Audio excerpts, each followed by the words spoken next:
G'day and welcome to the Inforunners. I'm Execute, joined today by Algared. How you doing, buddy? I'm fresh. How are you? Yep. I think we can say you and I have had a very, I think interesting doesn't quite cover the last week, but we la- won't go into details. But yeah, besides Christmas, we've had a fair bit going on. So yeah. Yep. The last couple of weeks for us both have been Mm. have been a little stressful. So yeah, we've just had both had some personal stuff going on, but Yeah. yeah. So it's been a difficult time for me and Algared, but it was a good thing that we had a lot of shows recorded. I think we had to get one in there, but other than that, we went through a whole pool of recorded shows. You've obviously seen the beard changes if you've watched any of the episodes. So but yeah, we got those all out of the way, and yeah, Algared had a bunch of stuff that we had to get through, but that's all gone through. Nice to see a few regulars in chat. So Lovely. yeah, Yeah. and we hope you. Lazarus and Sean Solo and Stream Elements. Yeah, and Oh, that's actually just our bot, isn't it? that'll be our bot. Yes, that is our bot. I'm having trouble And- getting the chat up on this screen. Just give me a minute. I don't know why it's doing that. And hello, Alfacino's mum. It's doing that again, Algared. I don't know why it does this to us sometimes, and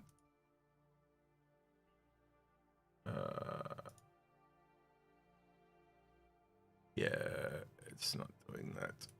Great. So we don't have the chat anymore. I'm gonna have to open up the other way. Hold on.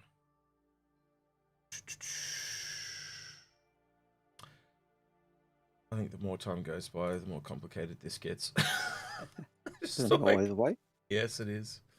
That's it. All right, there we go. We can make that work. All right, there we go. All right, and I'll get the bot set up in a minute as well. Yeah, but besides that, I hope you guys all had a good Chrissy. I know Algared and I did. Well, Algared, do you want to? Did you anything you want to share about what you did in Christmas, or no? You just want to move on? No, we did. Well, I will share. We did the usual family gathering thing. So my brother-in-law was a chef before he left it because it was too horrid in terms of working hours. But that always makes, if he says, "Do you want to come over for dinner?" You don't say, "Oh, what are you having?" You say, "What time?"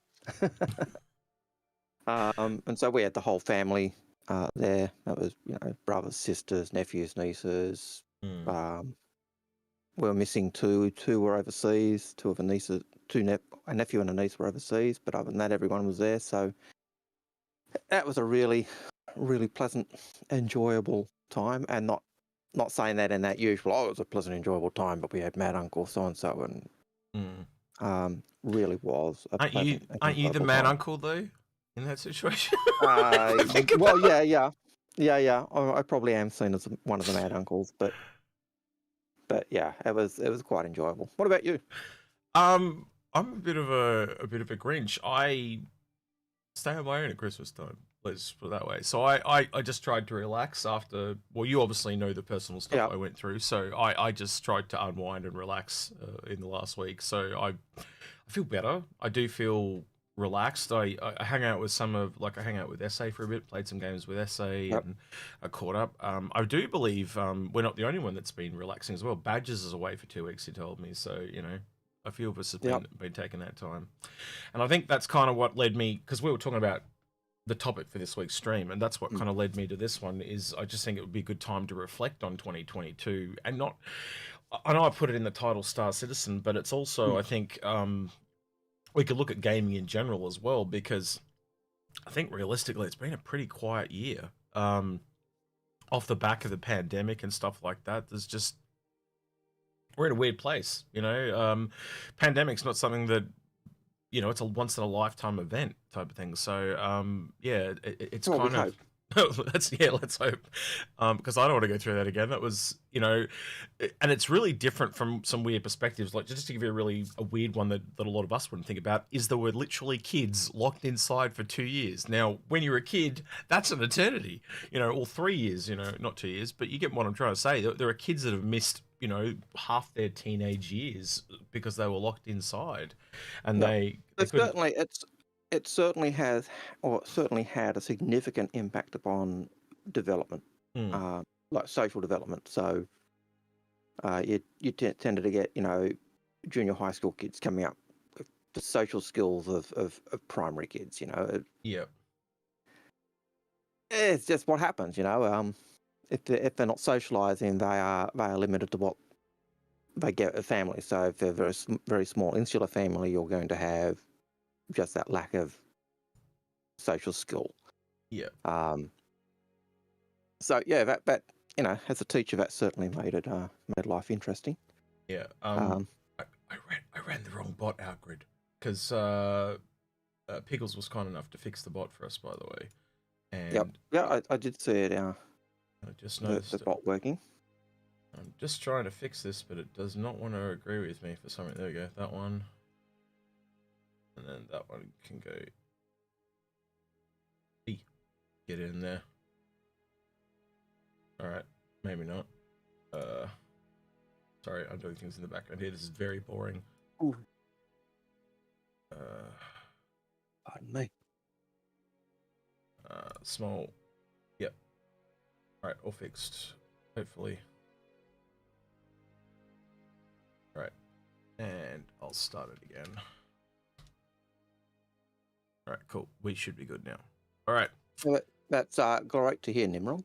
Nimrod Gaming said, "My son absolutely loved Cutlass Black from a giveaway. Thanks Oh, again, nice. you guys, and loud guns." Yep. We've still got to so a few of the people we're just waiting on because we don't have a huge influx of cash, obviously. If you guys like, there's this thing that all YouTubers are wealthy. We are not wealthy, not by a long shot. And so we're waiting for the next month's cash to come through to finish off a lot of those giveaways. So hopefully that'll be in the next day or two. I think it's like a week into the month. But yeah, once that comes in. Yep. So we'll try to get as and I'm hoping I've got enough because we probably a bit overpromised, didn't we? But I was in that. It is the season to give, is it not? So I was in that kind of mood, and I know you were too. Well, I hope you were. But yeah.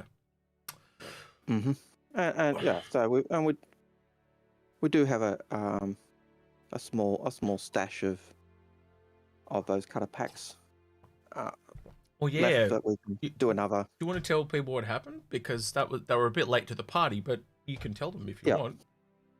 Yeah, so we'd originally contacted CIG and said, "Hey, this is what we're looking at doing," and they said, "Yeah, sure, we can help you," and they sent us one packet initially, but when we'd said, "Hey, we're looking at giving 8 to 10 packs away," they went, "Oh, that sounds awesome.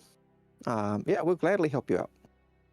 But it wasn't clearly communicated to us that they were going to provide all the packs that we were intending to give away. So they actually gave us a pile of packs to give away. So the first batch were provided by us and you guys, but CIG basically matched that number. So we've got a stash to give away at another date. So what we're thinking is probably we'll distribute them over the next 12 odd months, because that starter pack is one of the best starter packs in the game, and it's kind of gonna disappear a little bit, isn't it? So, well, I think the current starter pack will the starter pack will stay, but that price point we got when it first came out was certainly one of the best. Like with the LTI, that's the part. And with the LTI, so people who are after LTI tokens, the cutter was a perfect pack. I think at this point in time, the C8R is still available in the store, and it's still got the LTI on it. So, I think the cutter's now no longer there. So, correct me if I'm wrong. I had to go back and have a double check. But sorry, the cutter is no longer there. Well, not as LTI. Yeah, no, you're correct. Sorry. Yep. Sorry. No, you're right.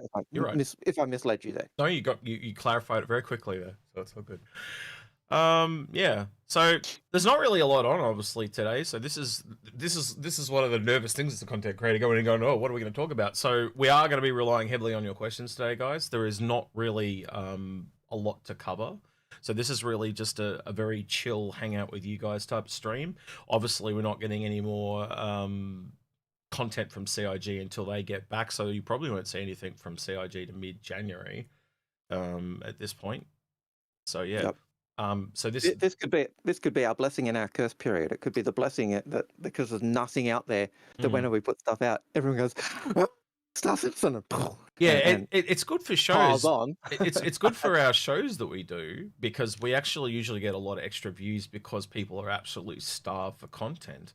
But then again, doing a live stream like this is a bit nerve-wracking. So we've always just gone with the rule that when the questions dry up and we've got nothing to talk about, we'll kind of end it. So this could be a 5-minute stream. No. Woohoo! But and we can all go back to bed. That'd be a nice thought. Yeah. But yeah. So yeah. Well, okay, there's a few questions coming. All right, so we'll take that first question, Algared, if you want to read that one out. Yep. So, what do you think is the best ship introduced in 2022? I'd have to go back and have a look at what ship was introduced in 2022. So the first one would be the quad bike. I think you might be right. I can actually double check that. And then we didn't get anything else to Invictus, and then we didn't get anything else to AIE. So there's not a huge selection there. I think you're looking at about less than 7, if my math is on. Oh, there was one ship at CitizenCon too. That's true. Yep. That's realistic. Man, they're testing our memory. So quad bike, and then I've forgotten all the others. Once I get in, I'll be able to tell you. Hang on. All right, I'm gonna adjust my camera here real quick while you get that list, and then we'll. Yep.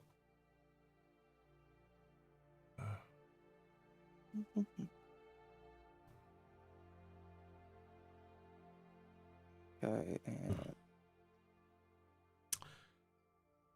yeah, so there was at CitizenCon we had the PTV, we've also had the Cutter, the Corsair, and the Medical Pisces. I'm just trying to think of the 3 that was Invictus, and that's what's really stumping me.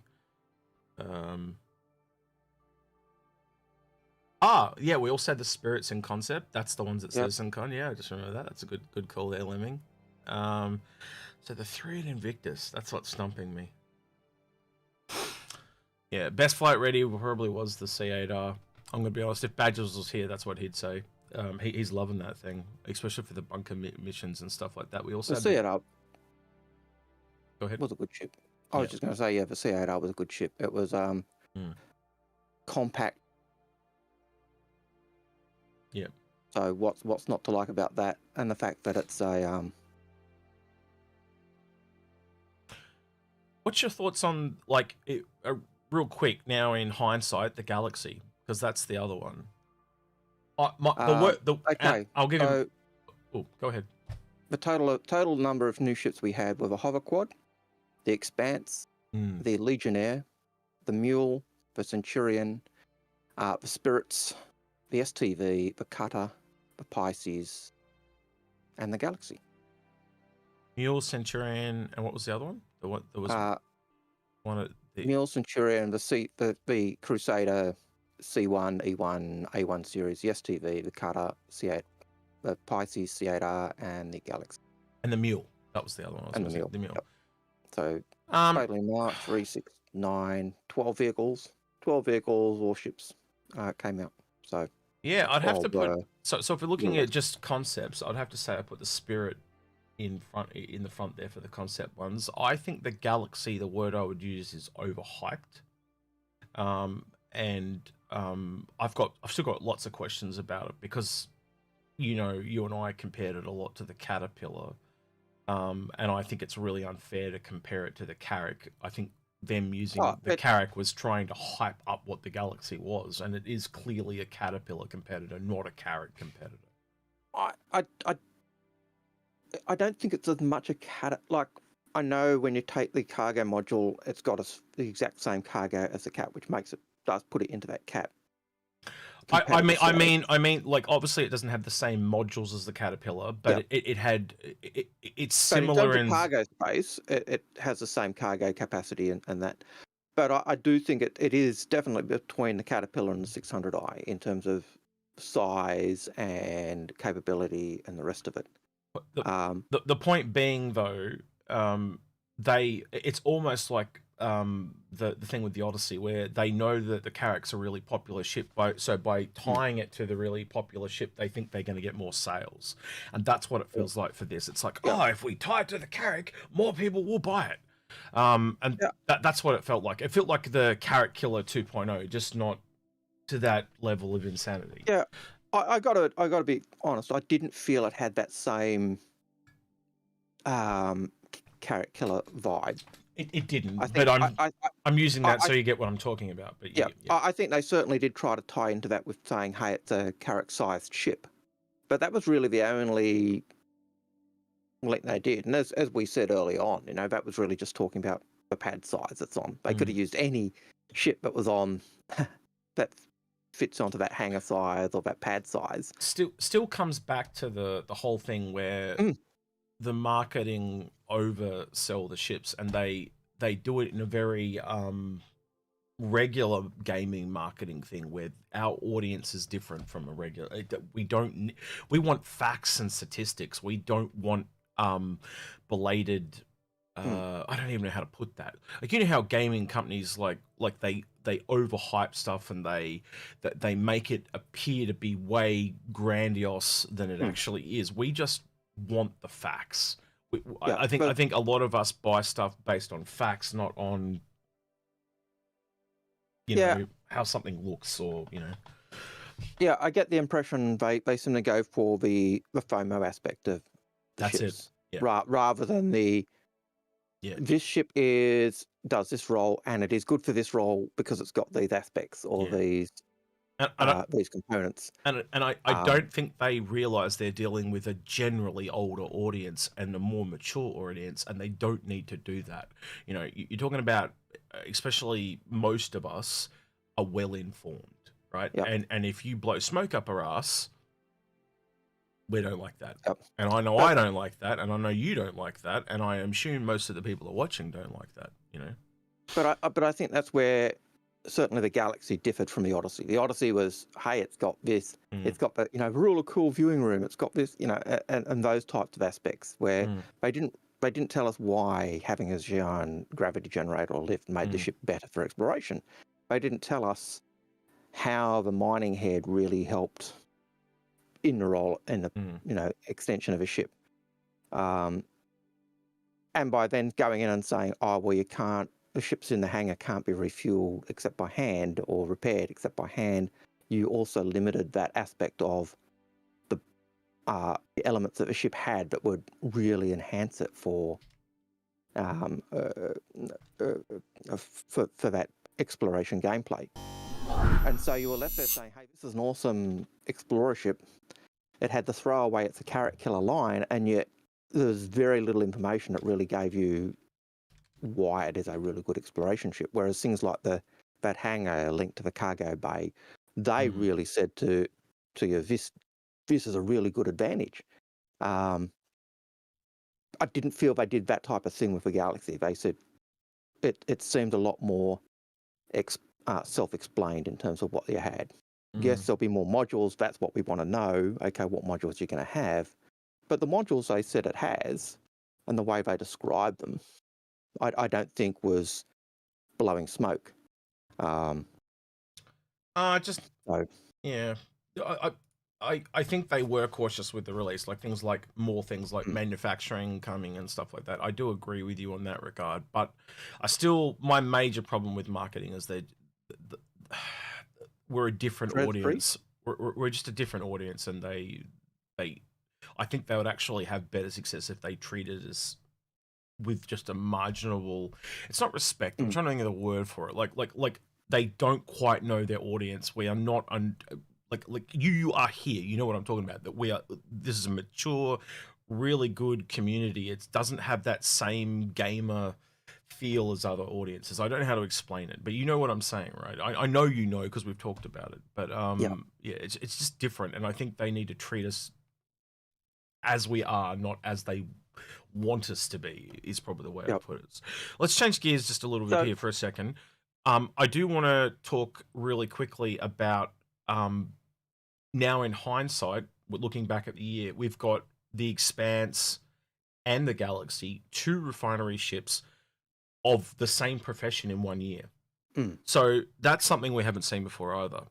We've got this new, like, we knew that we had refineries in the Staff era, obviously, but you don't generally get two ships of a profession. Like, I'm going back and I can't think of another year where we've had maybe the Prospector and the Mole, but they were quite separated as far as I'm aware in my head.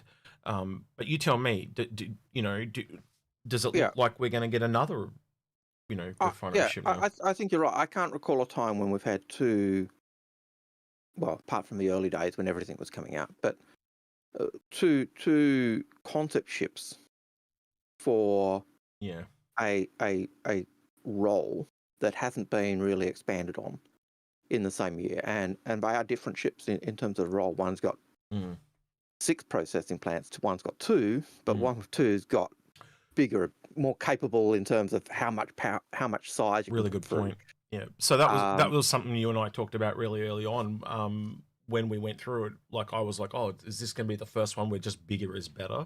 And it looks like they're overcoming that by changing the way they process stuff. So you're more limited but larger with something like the Galaxy, but more multitask but less of it with the thing. So I'm now interested to see where the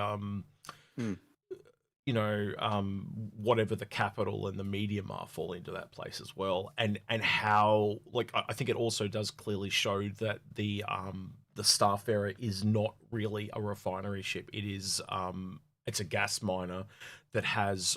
It's similar to the Orion in that way, where the Orion will have a smaller refinery as well. And I think what I initially said was it's to remove those volatility factors, and also, I guess the other part is, like, because they've now, as far as I'm aware, there's 3 small on the Staff era, but there's 6 small on the Expanse. So I think it shows to that fact as well. But you give me your piece. I think it also shows there's a difference in approach to the profession. You've got the Expanse is more like a miniature space station in a sense, where the space station does lots of different refinery processes. But the closest we've got in a ship so far is the Expanse. But the Staff era with its 3 processing plants is actually one more plant than the Galaxy has. The Galaxy does, but it does only 2. The Staff era is only doing gases, and it's got 3. The Expanse can do, I suppose, anything, and it's got 6. So I think it kind of shows a limited role for the Galaxy. You know what I mean? Like, it's a bulk processor rather than that. So I actually also could technically see, like how we were talking, like the Caterpillar and the Galaxy are more like you don't know what you want to do versatility picks. So you pick that and you try a little bit of everything. That to me could leave room for another large refinery that is more like the Expanse. Yeah, I think you're right, but I think that. I think the Staff era probably still is has proper refinery and is a proper refinery ship in that regard. But I just don't think it does. It's only focusing on gas rather than everything. Yeah, it's limited because it's only got 3. Yeah. So you're really just there to do very small amounts, like or as you said, just fuel. Yeah. And that's just to do it for itself. It's not there to do bulk. What do you call it? Big processes of it.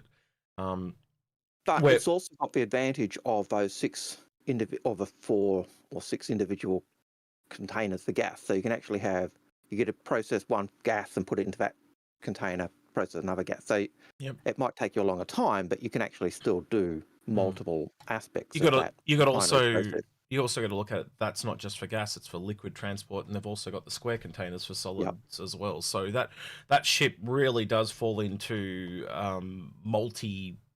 Cargo transport. I don't know how to put that. It really is becoming, like, the amount of times you and I have sat there and talked about the things that ship can do. It is probably becoming one of the most jack of all trades ships in the. In fact, I almost think you've got to put it up there with the Caterpillar and the Galaxy now, as in, when I was talking about versatility, because like there's some weird things that ship's got going, like that. Like, why does it have 20 drop seats in the back? Yep. Like, just random things like that. It's only 12. It's only 12, not 20. 12. You get my point. Like, yeah, not many ships just have a bunch of seats in the cargo bay. So it's kind of strange. It really is a jack of all trades. They were, they have passenger seats. Mm, It's plus got all the crew seats and crew beds up top. yeah. So the Starfarer is that jack of all trades ship, and I think Mm, part of it is just it's showing the age of a ship. We know that agreed. they do plan to rework the Galaxy and not the Galaxy, rework the Starfarer and redesign it, but it's a matter of allocating staff and artists and basically putting it through a whole new cycle. And we know they don't want to do that necessarily because the Starfarer we've got is already it's a PvP Mm. level. It's used in Squadron. It's used in um, the live events we've got so far, the Xeno Threat and the Lockdown. So, All right, so the last couple of ships we've got to go over here. Let's go over the Legionnaire because that was obviously the next one after the handlebar or the quad bike. That's coming early next year. I think it also obviously shows. I think it'll come with hacking gameplay. What do you think? Do you think that's where? Because docking, it's essentially like we've already got docking here. So it is a docking ship. yeah. So Um, the only thing that would be unique for that would be hacking. So I'd have to assume that there is some kind of hacking coming in the next patch or two. Yeah. Hacking or breaching charges. I think it goes into it has two roles. The forced breaching, we are boarding you. We're going to blow your door off, and we're going to come in. And this is customs. We're about to board your vessel. Please pull aside, and and Definitely lines up with the soft def, doesn't it, as well, that we've just yeah, that's coming in yeah. the PTU right now. So that makes a lot of sense to me. I think it's a next logical step. Yeah. All right. I'm not bigly swayed on that ship. I think it's. Am I polite in saying meh? But yeah, it wasn't a ship that really appealed to me personally. But yeah, It is certainly one of the better. Well, it is the only ship-to-ship boarding vessel we've got. well, it's kind of like I Um, chuck it in there with the other drop ships and stuff like that, right? You yeah, know, those combat vessels, and it yeah. is another ship that we needed. I can see its place, but it's too niche for me, and I think its price point reflects that. It was what was it, $120 or something like that from memory, but that reflects Yeah. that, you know, just how niche that is. It is a ship that's going to be needed, but the other thing is its size is great too because it's docks in a lot of hangars and stuff like that as well. So Well, you even look at which ships have been built or sold as for ship-to-ship boarding, and the only other ship that we've got that has ever had any lore or history based on being a ship-to-ship boarding is really the Redeemer, not the Redeemer, the is it the Tavaran one? the Tavaran one, the Prowler. Prowler. Yeah.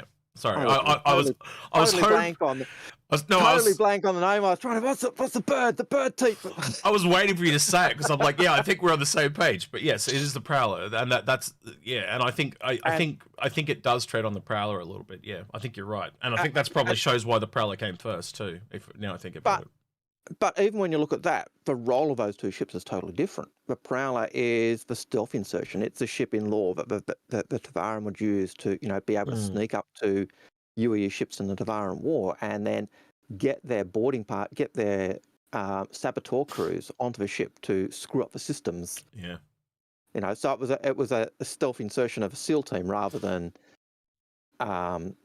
a boarding ship to, a landing craft to unload a platoon of Marines into the hold. So totally different role of the ships in terms of ship boarding, but they're the only two ship boarding ships we specifically got.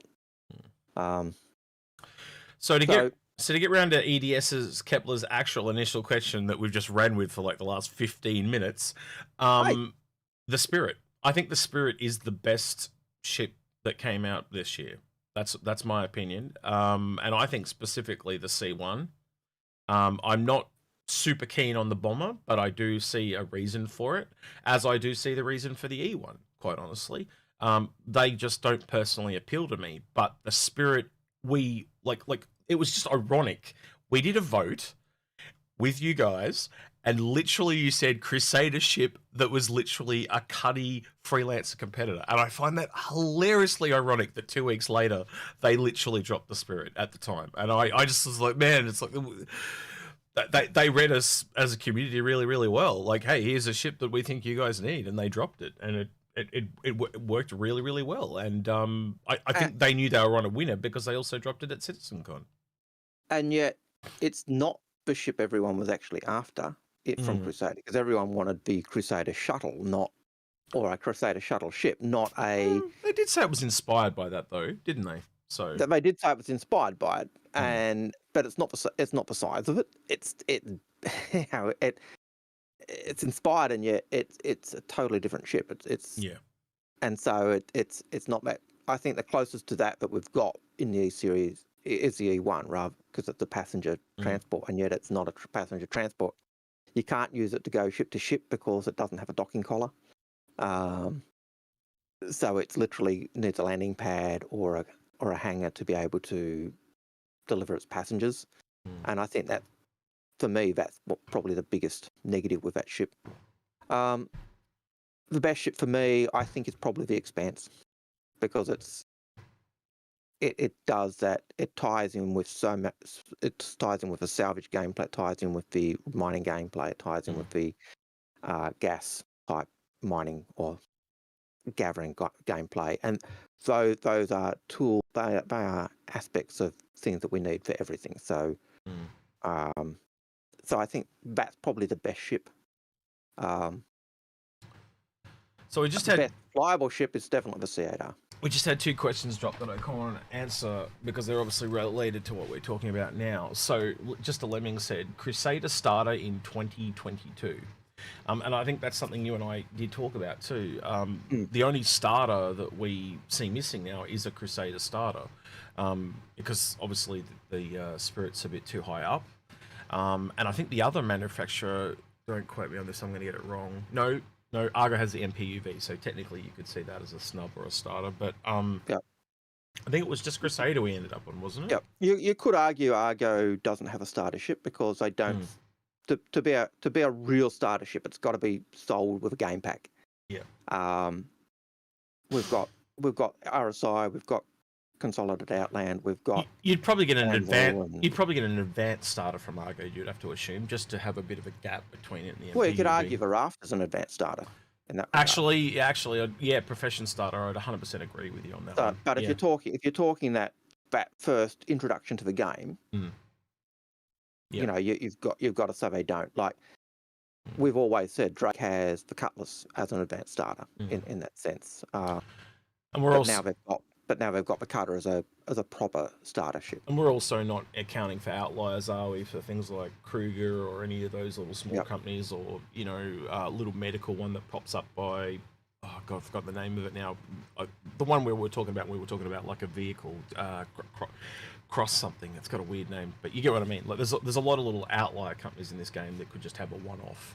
But the real big one is obviously Crusader. So yeah, I tend to agree with you, Lemming. I think we'll probably see it in the next year or two. That makes sense to me to have. Let's be honest, starters sell really damn well. And if the Cutter's anything to go by, and knowing how much they know that as a manufacturer that we like Crusader, I think it would be it's almost a no-brainer, is it not? At that point, the question is, what profession do you make it? Like, well, it's advanced. We're oversaturated by fighters. We're oversaturated by cargo vessels. So when you say advanced starter, we're looking at things like the Reliant, the Avenger, the Nomad. So we're in that bracket, right? And I'd have to say the Nomad having cargo and the Reliance in this really weird sciencey, it does have some professions in there as well. Yeah, that's a really weird one. But if we take the advanced starter line, then that's a C C1, E1, A1 series because they're around $100. No, I think they are just a bit above that. So like almost like how you go from a jump from an Avenger to a, I know they're not the same manufacturer, but like a jump from an Avenger to a Cutlass, right? So so it's an advanced starter, not a profession starter. There is a little bit. I see there's a little bit of a difference in there. But yes, they is overlap because obviously you got the Herald that comes down under $100, and then. Yeah, I get where you're coming from there, but I think I think it would be in that 70 or 60 to a $100 mark, somewhere in there, where I would put it. You generally want your starter pack to be a 40, 35 to what, $55 ship, and with a starter pack chucked in, taking it up to $60 or $70. So that's the price range you want your ship to be. And that's what we don't have. And those starter ships tend to be general ships. So they're either fighters, cargo, I suppose, Where do you think it would lean into professional-wise? Because let's honestly, like most of them are kind of cargo-centric around that point. And so for me, I think its closest competitor would be like the Holay and the Nomad. And it'd be something like akin to those, surely. Could it be like an internalized Holay type thing, or something like that? That's where I think they would possibly go with it. So it's more about speed, and you got to also think about Crusader is more about the speed. So if faster than the Nomad, but probably less cargo. So maybe it's the other way, like it's between say the Avenger and the Nomad. Based on what I was originally going to say, it could be a science vessel. So a starter science ship. So we've got Pisces being the. Do you really think they'd do that against the Reliant Sen though, already being there? They could, but based on what you were just saying, we don't have a starter racing ship yet. And if they're into speed and everything else, and given the number of player-based, I would argue the Gamma tracks out there. The Gamma's the Gamma's not a starting ship. You've got to look. You've got to, when you're. Yes, there is a Mustang Gamma, which is a ship you can get, but it's not a starter pack. The Mustang Alpha is a starter pack. So when you're talking starter ships, you've got to look at it in terms of the ship that is sold with a starter pack. So it's the Aurora MR, not the Aurora LX or LN. It's the Mustang Alpha. It's the Drake Cutter. It's the C8X, not the C8R. So there's no medical there. It's the so it's those ships, and you want a ship in that size category that does something.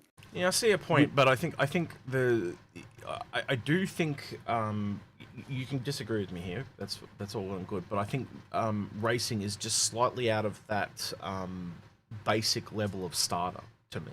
It is because in a way it is a profession. You know what I mean? So I think it leans more into a profession starter.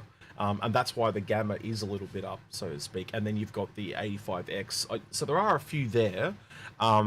It having a variant that's a racer, that I can give you 100%.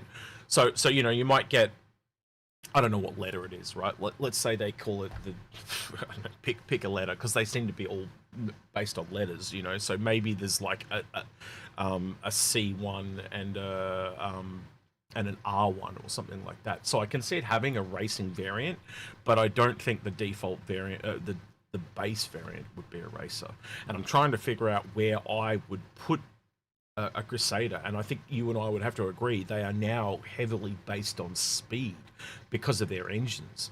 Where I look at it is a competitor that would be, for the space stations. You know how you and I have talked about the ships that do the running between the space station and the planet, rather than one that's like en masse like a whole A or a whole B. This is like, your courier. It's the guy on the bicycle that's going between the traffic, just trying to get that one package there as quickly as possible. So but it's a step above the Mustang and a step above the Avenger and stuff like that. So maybe it's like, what's the cargo on the Nomad? I believe is like, I'd have to look it up. But the Nomad is a step above the others. I'm thinking it's somewhere between the Nomad and say the Avenger. That's kind of where I'm picturing it, but it's just faster. But the Nomad I don't see as a starter ship. they sell, and they do sell it with a starter pack. It's kind of the top end of the starter packs. Yeah, that's what I mean. So so that's an and so advanced starter, just like the Reliant and just like the Titan. So I see it as the room for the Crusader would most likely be an advanced starter. Well, that's where I see it anyway. But yeah. So if you're looking at, I kind of look at the starter ships as looking at which ships have a game pack with them. So if I go down the list, there's the Aurora, the Cutter, the Mustang, the Pisces, the 100i, the Titan, the Nomad. And when I go through the store, that's it. Yeah. Right. So they're the starter packs.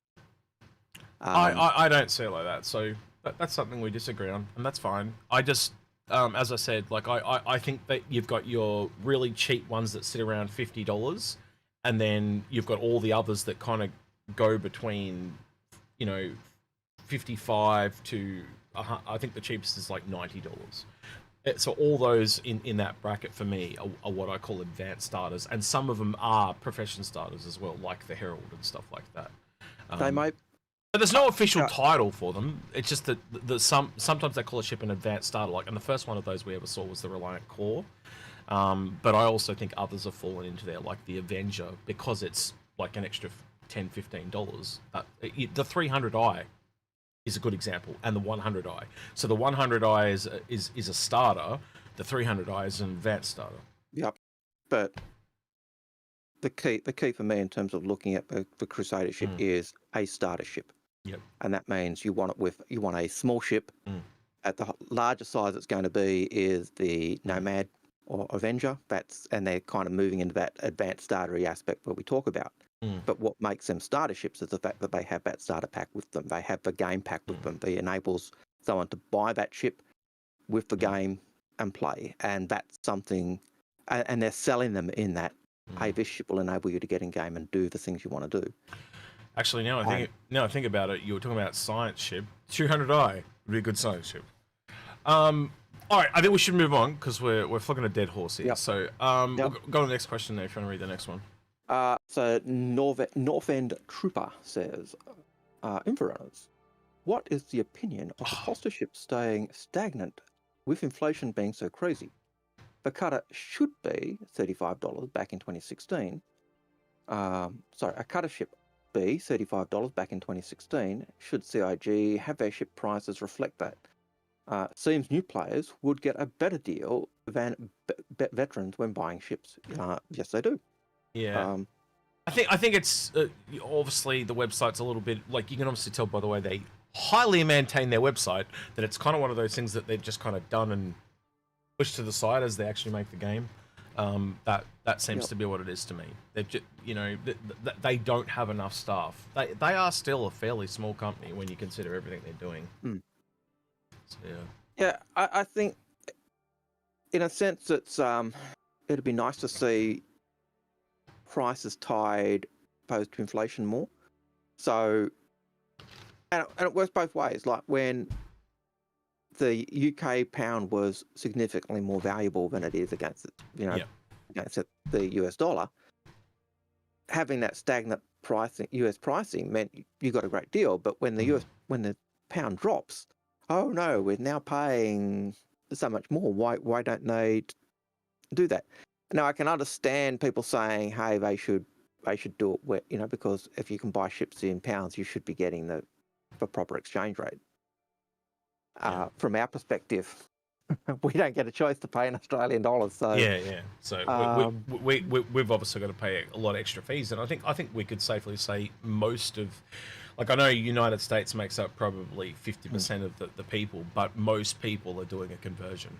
And one of the things I know that a lot of Americans have learned is just how different the world is when you go outside the United States. That's what, like I've learned a lot of things through the community, but I do know a lot of the Americans have learned just how different the world is outside the United States, which is a really good learning experience for everyone, I think, as well. So now, correct me if I'm wrong. That you can buy. I know you can buy ships in pounds. I know. Can you buy ships using EU? I think you used to be able to buy it in euro as well. I'm not too sure, man. I'd have to go back and check. I'm going to be honest with you, I haven't looked for a while. Yeah. I'll have a quick look for you though if you want. So and that's one of the things I know they can do pounds, but and I know that the pound pricing, and at one point they fixed the price to the pound, you know, and certainly when the tax hike came in. Yeah, USD, Euro, and Great British Pounds. So yeah, you can do Yeah. all three. Yeah. But so if you using one of those currencies, then heck, if you're not if you're using a different currency than that, you pick the currency that gives you the best value. Like, Yeah. like I know there was a period where buying ships in British pounds was certainly better for us than say buying them in US pounds Yep. because of the exchange rate. But Yep. these And days it's I guess that's just how we do it. You know, we go with what is better for us at the time, but I'm sure we're not the only ones that do that as well. So yeah. All right. yeah. Next question. Next question. Harry Knights has a question. He says, or they say, do you think ship repair will be as profitable as ship salvage? That's a tough one. It is a tough one because at the moment repair is very, very cheap. I do like this is something we have said is that everything is going to change. You know. Yep. I honestly think repair. Yeah, I think you'll probably more likely be paying for labor than cost. That's what the feeling I kind of get. I don't think we really have a labor cost in there yet. I don't know. You tell me what you think. Based on the way in which we've always said that ship repair is basically healing for ships. Yeah. And if you look at the beacons for helping someone who's incapacitated at the moment is 15,000. You'd expect that a ship resurrection or a ship that's incapacitated and needs help, you'd expect a similar type of at least in the neighborhood, price. So yeah, it might be. It may be, but then the question is, how many people, how many jobs are going to be there that are asking, that have that incapacitation, and how many? And then there's that element of that you get with the helping someone else. Is it an ambush? Is it? Yeah. So Riven in Twitch chat makes a really good point. Ship repair will be very profitable. Pay up, or I leave you there. I think that kind of covers it. You know, you can kind of ransom people a little bit, can't you? You know, like it's like, oh shit, do I wait till someone cheaper comes along? But I could be waiting 15, 20 minutes. And that is the key, isn't it? Yeah, I think that like down the line, I also think it won't just be someone picks it up.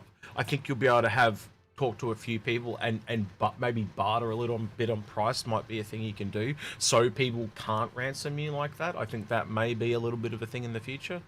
The scary thought of a dozen pickup trucks coming to at a crash site and haggling for the best price, and yeah. So, all right, next question. Johnny Cash. Yeah, I was about to read it. Johnny Cash says, do you have a list of features brought to live in 2022? Medic inventory looting, 30k recovery were amazing in 21 editions. I guess we had the refueling. I think that's been like probably the most overlooked feature in the game. Way more polished than when mining came online, but it was like they wanted pyro and the cargo factor, and there was all these things that they were expecting to come that just didn't deliver because server meshing and PES and all that just took way longer than they thought it was going to take. So yeah, this year has been, in terms of mechanics that have been brought in game, it has been more focused on the back end stuff rather than the upfront stuff that we see and use. So I think refueling is probably the key one, but aspects that are really important are that Vulcan and the Gen 12.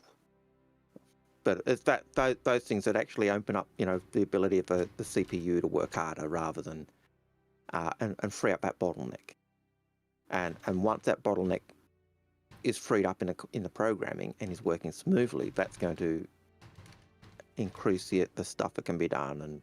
And then we've also had the MFD refactor really come in. So the building block for really came on if I recall correctly. So it's those types of things that that are really big, and they're behind the scenes, not necessarily upfront game aspects, but they have a significant impact. So one of the big things we had this year was the increased player count, if I recall.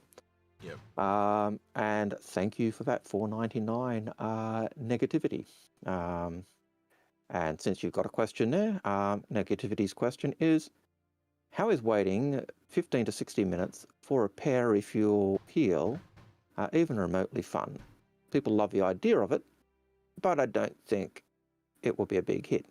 I think that kind of lends to something that you can tell that's coming, and they've talked about it a few times, about the length of things changing. You know, one thing I was talking with someone about the other day, we were talking about the size of the game, and one thing they mentioned was just visiting every solar system in the game. Of those 100 solar systems, was going to take 22 days. That's just visiting, right? So if you're on one side of the universe and your mate's on the other side, it could take you a week to get there. Yep. And I always go back to the discussion we had with Sandy when we said, "Hey, what's your favourite ship? You know, what are you? Oh, well, I'm a pirate. How come you're a pirate? Well, I don't want to be tied to one system. I want to be able to go where I want." And so that kind of told me that the way CIG see the game working is, yeah, there might be 100 systems, but they kind of see us as living, you know, picking a system and living and working in that one system for most of our time, and then occasionally going on a holiday to another system and then coming back. That's where I see them going. Whereas if you're, say, exploring or you're a pirate and you're not tied to that one system, you're free to go where you want. And it was telling for me that Sandy's favourite profession was piracy because she didn't want to be tied to a single place. And what was her favourite ship? For Carrick. And that just tied. And exploring pirates, that idea. Exploring pirates a little bit of a weird concept. I think the Corsair would have to be up there for her as well, then, just based on that. But yeah. You know, but I get the idea that it wasn't that she was more like a Levski dweller rather than a pyro dweller. Yeah. She doesn't want to be She doesn't want to be tied to a system. She wants to be free and untethered by UEE. And well, if you're not UEE, you're outside of UEE. Therefore, you're a pirate. That all makes sense to be the thinking there. But yeah. So, and I think the key thing is what you lose if you respawn. So if you've got stuff that you don't want to lose, you need to get resurrected or you need to get repaired. You'll wait. I've been in MMOs where people have waited. You know, they've got the hour-long death count before they automatic respawn, and they will wait for a res because they don't want to have to go on a nudie run or a ghost run to get their gear back, or they don't want to lose that XP that releasing does. So it's got to be. It may not be fun, but people do it. People have done it for years. Sorry. It's got to be a careful balance, though, because if you have the game take too long, that guy or woman that's only got an hour or two to jump in and do something, if people are too time poor, it just rules them out, you know. And I can think of a lot of games that take a lot of time. Like I'm thinking, I know. Let's use Ark Survival Evolved as an example. That is quite a game that Eco's another one that we play. So you can hit that pretty hard, but you hit it really intensively for a couple of weeks and then you stop. You look at Star Citizen, if it's like that, that rules a lot of people out because they just don't have that time commitment. So you're going to want to have professions that you can get in that are quick, that you can do in, 20 minutes. But then you are going to want the ones that are deeper. You want a bit of everything, don't you? But that's not the problem that negativity was raising. It's the idea of, I'm waiting to be rezzed or I'm waiting to be repaired for an hour. I know, but I'm extending what he said. I'm taking what he said and kind of running with it. And I'm looking at another problem there because there are a lot of us in this world that are time poor, Yep. Generally, if I'm on the other side of Stanton, because you're generally living in your system, and we're both in Stanton, and you're a Crusader and need a heal or a repair, and I'm in Microtech, it might take me 10 minutes to get to you. Yeah. Now, you're gonna pay for that time frame. Yep. Or if you're a mate, I might come and help you anyway, just because you're a mate. And I know there are people out there who who will do that distance running just to help people out. I think you've just hit the nail on the head. Playing with friends has a massive benefit. You know, playing in a group, because if you jump in and you've only got an hour, you can jump in and join friends in like that agent smithing thing. It just allows you to jump in, play for a short bit, and jump out. Where if you're the other person that has more, you know, all the time in the world, you can be out mining, but your mate's only got 2 hours. He can just jump in, take over an NPC, do some mining with you, and jump out. Yep. And I think that's probably how they're going to cover it. And that was always the idea between that idea of agent smithing, because the idea you might be on different systems or different ends of the universe, and yet you want your friends to be able to play together. And so the agent smithing idea was always how you could do that on a temporary basis to at least be able to game with your friends. But have CIG worked out how they're going to implement that, or how they do that type of thing? No, it's still in that nebulous. We don't know. We're still working it out. So, what form it will take in the end, I have no idea. But I still think it's probably coming, and I say that just because of the way the Death of a Spaceman stuff hasn't really changed in terms of what they said it was. We've now got the regeneration, which really just gives the lore aspect of you're eventually going to die. I think that kind of covers it in a nutshell. There are a lot of these documents that have been out here for years and years and years now, and people. It's one thing you and I hear a lot. People are like, "Oh, that's changed because it's so old," but 9 times out of 10, they haven't. You know, what they've said is still concrete, even though it's 10 years old in some cases. You know, so for me, I get these people that always that's their argument. Oh, they haven't said anything in 5 years, so that's changed, and I just get really annoyed because the evidence is contrary to that. It's not that. What we've seen so far is that no, it's still true. Yeah. And Death of a Spaceman is a classic. Is the classic example. Yeah. Like the regeneration stuff we've got now hasn't changed the idea of Death of a Spaceman. It's just explained how you're being respawned or reworked. And hey, Badges. Badges is in chat. And that's the huge thing. Yep. Yeah. And that's the big difference. What was it? 8 years between documents on Death of a Spaceman, and very little changed, if anything. It was like that long. So I've lost Harry. He'll be back in a sec. With a flurry. There he is. He's back. Hopefully I'll be back in a sec. You're back. Camera's not back, but I'll refresh at my end. Yep. I'll just wait for a little bit. There you go. It's back. All right. Yeah. Next question from Zaffoy. He says, what ship manufacturer do you think will be highlighted in next year's AIE like Drake was this year? My guess has to be RSI, but you tell me if you think different. If they get a lot of those ships that look like they're trying to get done, it'll either be this year or next year will be RSI. What do you think? Yep. If they get all the ships out, it'll be RSI. I could see them saving RSI's year at IAE until the actual launch day of Squadron, because it's RSI as the company name. But so yeah. Negativity, thanks for that $10. He says, Execute gets it. My experience is that I cannot bother to play Star Citizen if only 1 or 2 hour game window. Spawn, eat, drink, shuttle to a star point. Yep, and they're all the issues that you've got. But again, it's different. It's once that persistent comes in though. So like when you can actually log out, log back into your bed and stuff, a lot of those annoyances are going to kind of go away a bit.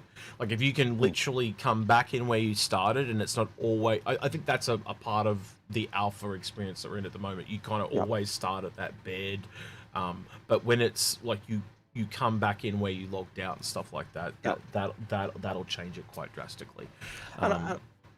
And I've got to admit, like if I'm playing at the moment, whether it's PTU, Evercardi, or live, if I've been playing for a while and my character, the game crashes, or my character dies, or whatever, usually that's it, I'm done, because I can't be bothered to log back in, walk back to my ship, fly the ship to where I was, just to start again.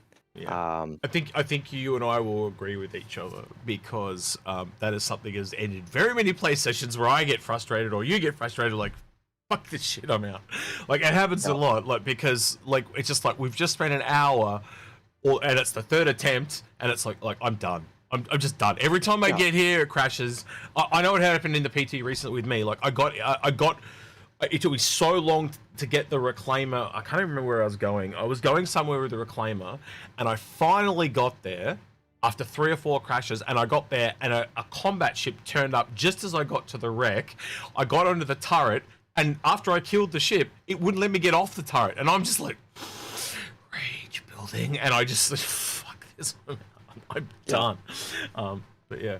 I'm gonna, it is a bane, isn't it? yes. We actually, I'm gonna try, I don't know if this is gonna work. I have not done this before. Let's see if this works. Select question. I'm just testing this. I don't know if it's gonna work. So this is Dan Little's question. He says, I'm new to the CCU game since AAE and the C2 having a Warbond CCU available, and then it deleted it off my screen. I was reading it and it deleted it. So, available. Do you think orgs will play a bigger role in 318? Is that question? No. It says, Dan Little says, I'm new to CCU games since AIE. CCU having a Warbond available outside an event surprised me. How often do ships get Warbond CCUs outside of the AIE and Invictus, Alien Week, and Defense Con? Pretty damn rare. It's one-offs. I think it's almost a bug at the moment. So what he's talking about is the C2 and the Redeemer are available in the store right now. So yeah. And hopefully that's coming up on screen for you guys. That's the reason I just turned the Q&A on, and that I just wanted to see if that feature worked. So Dan got to skip the queue because I wanted to test something. Sorry about that, but yeah, yeah. And interestingly, the next question was from Daniel Nicholas, which is why I right, yeah, fair enough. was asking it. And he said, "Do you think orgs will play a bigger role in 318 Live? Yeah, help up, e.g., helping people get back into the same shard, because now we can have tons of ships and not." Just 3. Yeah, so the reason I'm testing that out, Grid, is on Twitch and you're on my screen. We won't see it. But on YouTube, it'll actually have Dan Little's question across the bottom of the screen. Can someone in in YouTube chat confirm that for me, that that's working? That's why I'm testing it. I just want to look at it as a thing that we could possibly do in the future. But the fact that it only goes out to YouTube, I'm not inclined to do it because I want it to... If that feature worked on the actual video and it went to everyone, I'd use it all the time. But yeah. So if someone...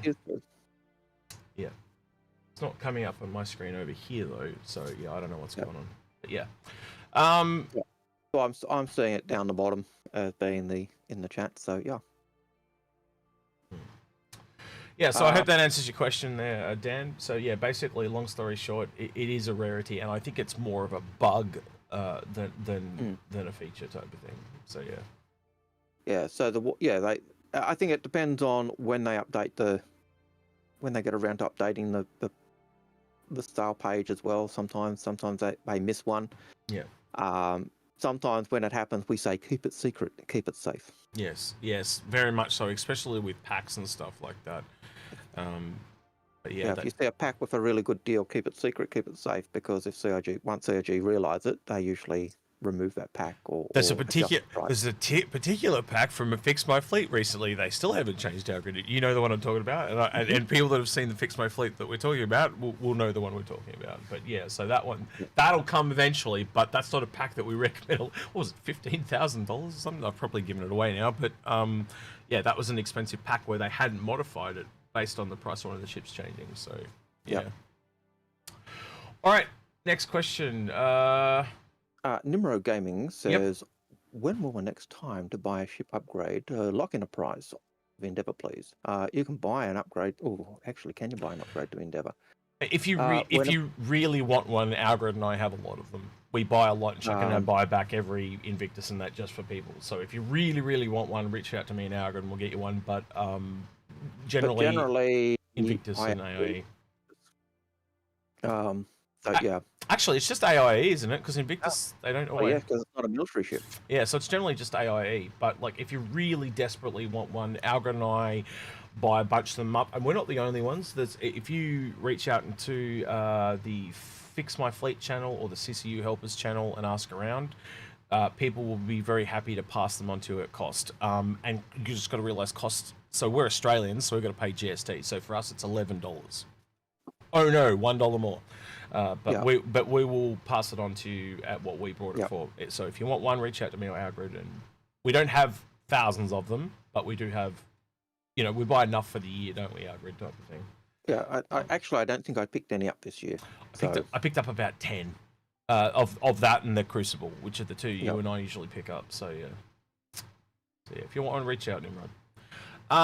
Riven asks, question, is the Praetorian pack really bad value? It is only way to get the Idris M and to get the Pioneer and the 890 jump with the A2I at the moment. All of the smaller ships can be used to upgrade to larger ships. Well, this might be a good time to just go look at the Praetorian pack. So let's do that. I'll switch us over. Yep. Hopefully I'm on the right screen, just double checking. Yes, I am. Alright, here we go. Pledge store. It'll be in game packs, won't it, Algared? It will be in game packs. I don't usually look at these bigger packs unless we're doing to fix my fleet. So it's been a hot minute. Can I just type in Praetorian here? Right, probably. There it is. All right, $16,000 redos. Yeah. So $1,500. Yeah, I probably will just turn it back to American. Give me a hot minute, just so we're not confusing. I think USA is just the way to go because then we're all kind of on the same page in cost terms. All right, that'll refresh. All right, 15,000 freedom units, I think. Okay, so how many ships are in that pack? That's gonna be the question. Give me a hot minute. 1, 2, 3, 4, 5, 6, 7, 8, 9.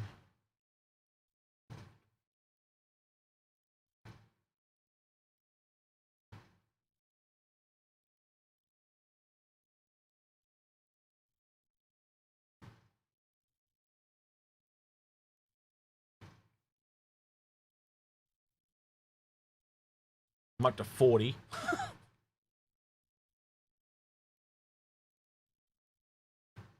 That's 50. Yep.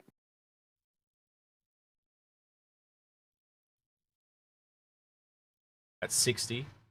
63. That is a lot of ships. Yep. And in that regard, I say no.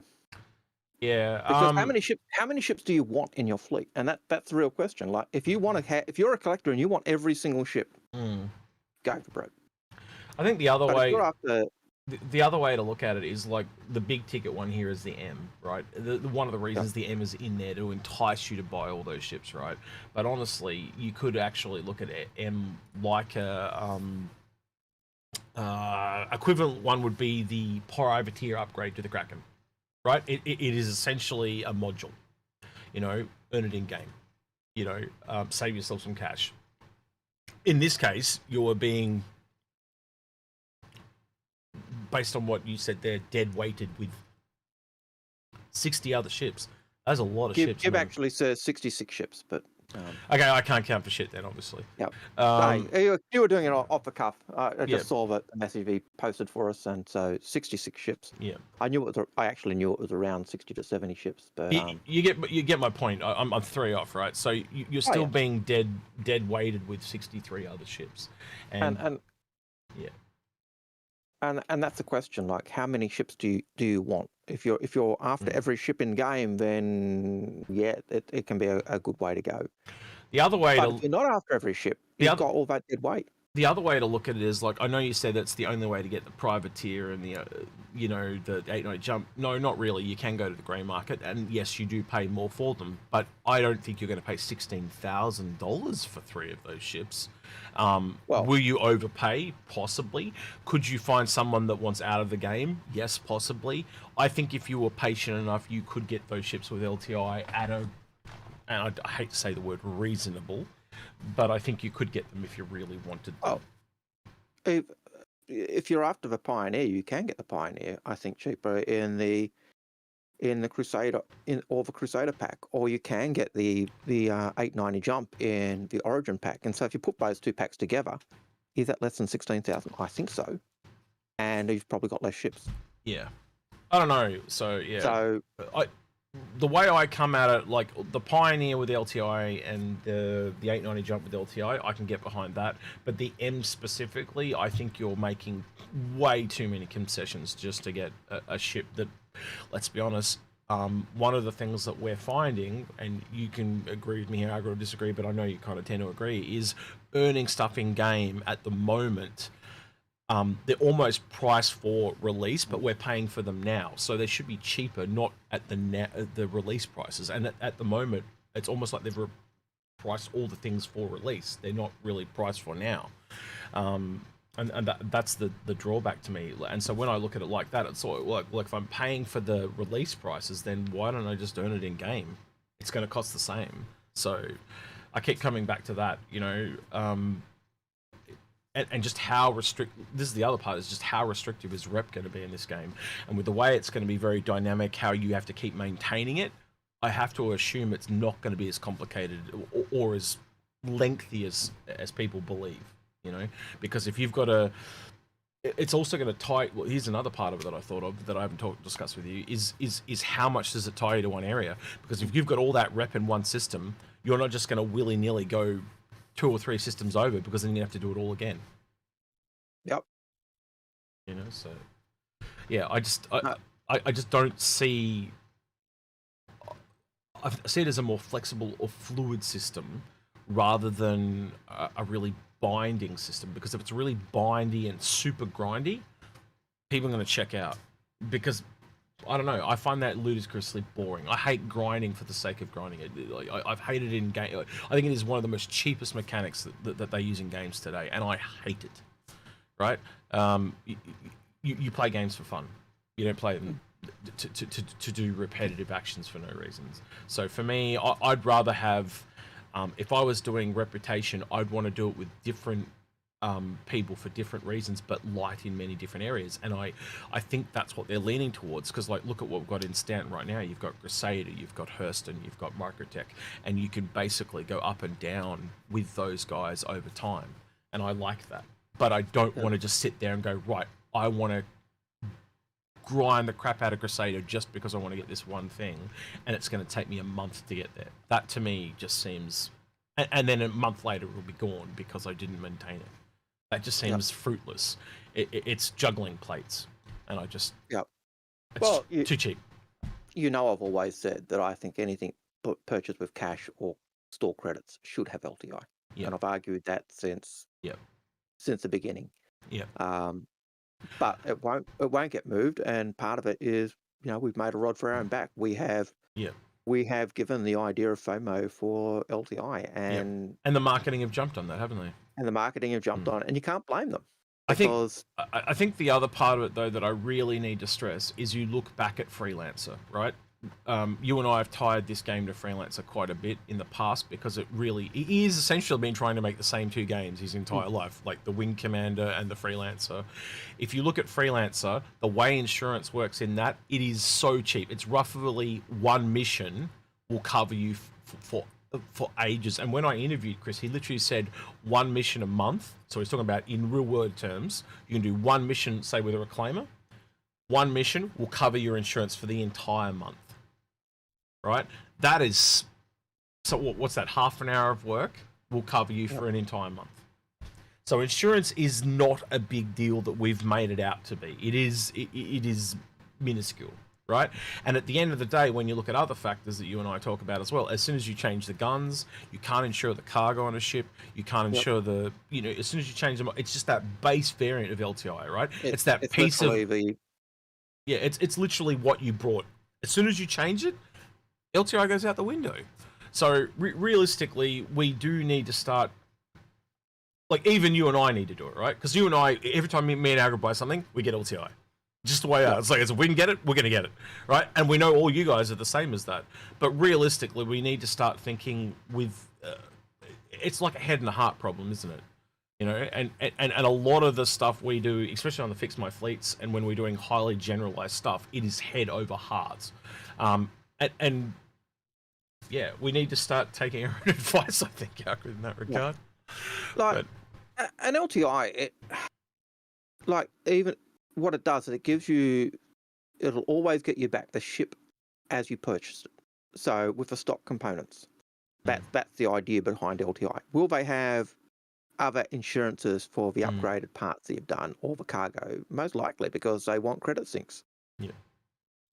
It's not the end of the world if you don't have it, and insurance should be something cheap. But until the game is fully live and it's something we don't have to worry about. So, in regards to this pack, real quick before I flick it off the screen, we generally don't recommend ships under $250 because of the maximization of value. If you want to really work out how much this is going to cost you, take the 66 ships and work out how much it's going to cost in addition to turn every one of them into at least a $250 ship. And there's your answer. And I would almost reckon that pack is going to double in value. At least. So for me, it's the issue of you get that pack, you're getting all the LTI. You're saying, oh, yes, but I've got all these LTI tokens. What are you going to turn them into? There's not enough ships. Like you're going to have so much double up. It's ridiculous. And like, I'm not a big fan of double up, and I know Algared does have a few doubles, but we're in the same point, aren't we, Algared, where there are so many people in the game with ships. There's no reason for double up, because if you're in an org and you've got a crucible, more than likely there's someone else that's got a crucible. You don't need like 10 crucibles for one person. It just doesn't make sense anymore. You want ships for you. Don't buy ships for orgs, because when you join an org, they'll have the same type of person. They'll have one of every ship as well. That's just kind of how we're going, you know. So for me, don't buy ships for orgs. You know, if your org leader's telling you to buy certain ships, don't do that. Buy ships for yourself. Right? One of the biggest difficulties we run into when we run into orgs is there's an org leader telling everyone else to buy. I'm trying to think of an example. Like he wants all the big ships, and he wants you to buy all the small ones, because then he can control you. You know, and if someone, that's a massive red flag for me. If someone is trying to control you this early in a game, that's a bad sign, because he wants you under your under your thumb for years. He wants you under his thumb, not your thumb, but sorry, we get what you mean. Yeah. So look, I'm the same with orgs that say you must change your name and have our org prefix in front. No, don't tell me what I've got to do. Yeah. Screw you. Yeah. You know, that just... Why would you want to advertise that you're in an org? You instantly put labels on yourself. You know, like, oh, so this... I have to hate this person because he's got 3 letters in front of his name. I have to love this person and work with this person, even though he's a total pain in the ass, because he's got 3 letters in front of his name. Or it's complete blank slate and you have no idea what org he belongs to. That's way better to me. Or the you can, you know, we're exclusive org. You can only be an our org. Well, no, sorry. So anyone that wants that, I'm done. I'm you know, I steer away from it, because it's just not me. I don't want to be told who and when I can play and what I can play. Yeah. Or fly. Yeah, that's always the big flag for me as well. So, I have to agree with you on that one. All right. Hope that answered your question. Now, I want to go back to starter packs, because I was going through those starter packs early on and saying, look, these are the only ones in the store. But if you scroll down to the bottom of packs, oh, look, we've suddenly got the Constellation Andromeda starter pack, the Freelancer starter pack, the Hornet starter pack, and the Cutlass Black starter pack. Why the hell aren't those starter packs up the top as well? Like, it's insane. The website is a pain in the butt to navigate and find stuff. And then you've got the Arrow starter pack as well, hidden in that pile I just saw. Yep. 100 cutter. I'm looking for the Arrow one you're talking about. Sorry, it took me a minute. I saw it on your screen, which is how... All right, hang on. I'm looking for it. There it is down there. Yep. So, yeah. You know, so you really want all your starter packs together. Get your act together, CIG. You know, for crying out loud. Yeah, I really think they need a separate section in the store for, hey, new players go here. These are the ones we recommend. But yeah. And they've almost got that at the start, because that's, you know, you look at the game packs, then you get all the cheap stuff, all the cheap packets at the beginning. And then you've got kind of advanced starters or other ships down there. So you've got the C8, you know, the Arrow, the C8X, the... Algared, just a real quick question. Yeah. Would this be a good compromise for you, right? They have a section of starters and maybe advanced starters, and because they're considered starters, they all come with LTI. Well, I think anything should have LTI, but yeah. And that's why I said that's why I said compromise. I think a really nice compromise would be to say, these are the starter ships, these are the cheap ships. Pick one of these ships, then pick a game pack, rather than this is a ship with a game pack. So do a two-step thing, a bit like the way they do the when you buy a ship or buy a game pack without Squadron 42, you get the option to add Squadron 42. They come and say you pick a ship, and they comes up and says, hey, you don't have a game pack. You need to add this game pack before you can play.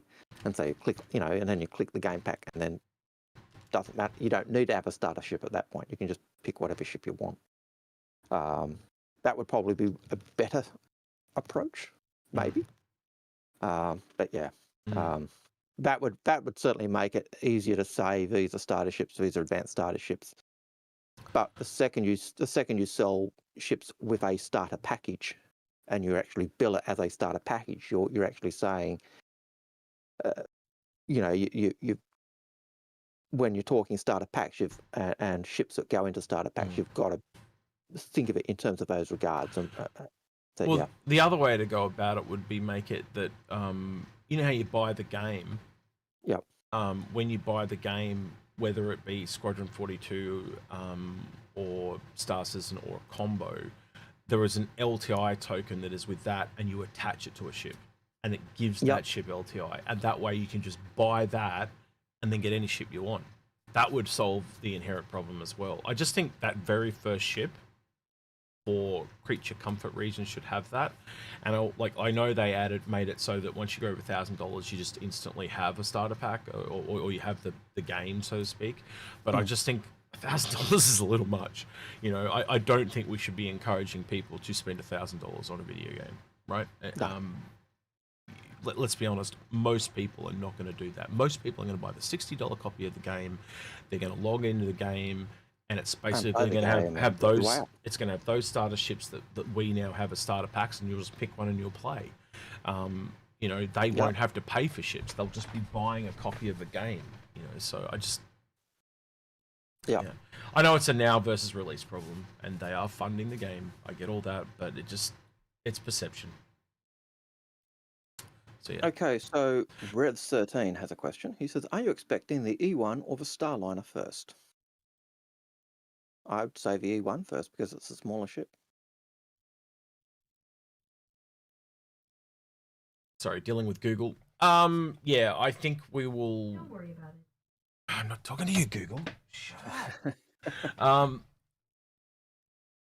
The E1 first. It is very clear to me that the E1 was for the test bed of navigating AI navigating ships. Especially moving that in. Like, why would you do something as big as a Genesis Starliner, where there's so much more that can go wrong, when it's just 2 levels, so it's like 1 layer of complexity. You've got the default flat, and then you've got an elevator and a little bit of flat. Real simple. You've got a mix master that they interact with. They deliver a little bit of food, so they've got all just little basics, one of everything type of thing. And it's just so much. Okay, we've got that working now on the E1. Now we expand that out to the Genesis Starliner, and and then the next after that would be all the Origin ships with their touring and stuff like that. So it makes a lot more sense to me to keep it confined and simple, and then expand it out. Yeah, and you look at it, you can see they've done that aspect of AI navigation has been something they've been considering. That's, I think, why we got a crawl space, a crouch space, not a crawl space in the MSR. It's why the Constellation Phoenix seems to have massive spaces between desk and table. It's why the Penguin, the Titan got reworked. It's why the Avenger the Mustang got reworked, because the Hobbit hole access just clipped. You couldn't get in. You were clipping all over the place. And so they've added things to change that way in which AI or avatars can move around ships. And so where there's problems, you've seen that get changed. But I think you're right. The E1 will be first, just because they want to be able to have that ability to work through and solve those issues. If you do a big ship, and you've got to go back and work stuff, it's just more work. So you get your styling right, you get your spacing right, you get your pathing right, and then you go to it. But then you go up the next size. So yeah. All right. Next question, please, Algared. Secure Path says, When this game officially releases, what professions you're all interested in doing? What will be your personal main focus? So that's really hard to do because at the moment I like the thought of salvage, but what if salvage comes out and I hate it? Yeah. It's a little bit like that. Um, So at the moment, it's the only thing we've really got to work on now, isn't it? Is like how you feel, and that's why we Yeah. speculate so much because that's all there is. Like, and Essay says that a lot, doesn't he? He goes, the only thing to really do at the moment is to speculate. And we're all doing it. We're all like, you get all these people saying, "Oh, I don't like speculation," but as soon as you're thinking about how you perceive something to be, you are speculating. So, yeah. For me, I'm looking for, I expect or hope that exploration will be a thing. Now, Yep. and I have no idea how they're going to do it. Whether it's more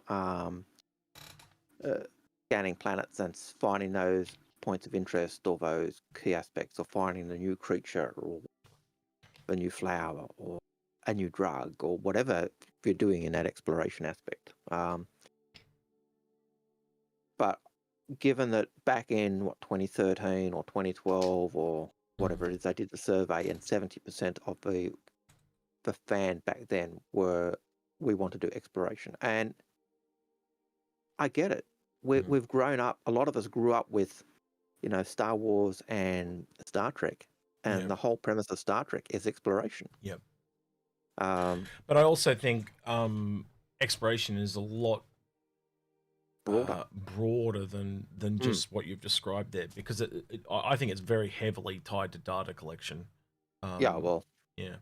I think finding the new medicine, finding the new plant, or the ore or whatever is quite broad. But scouting's a form of exploration.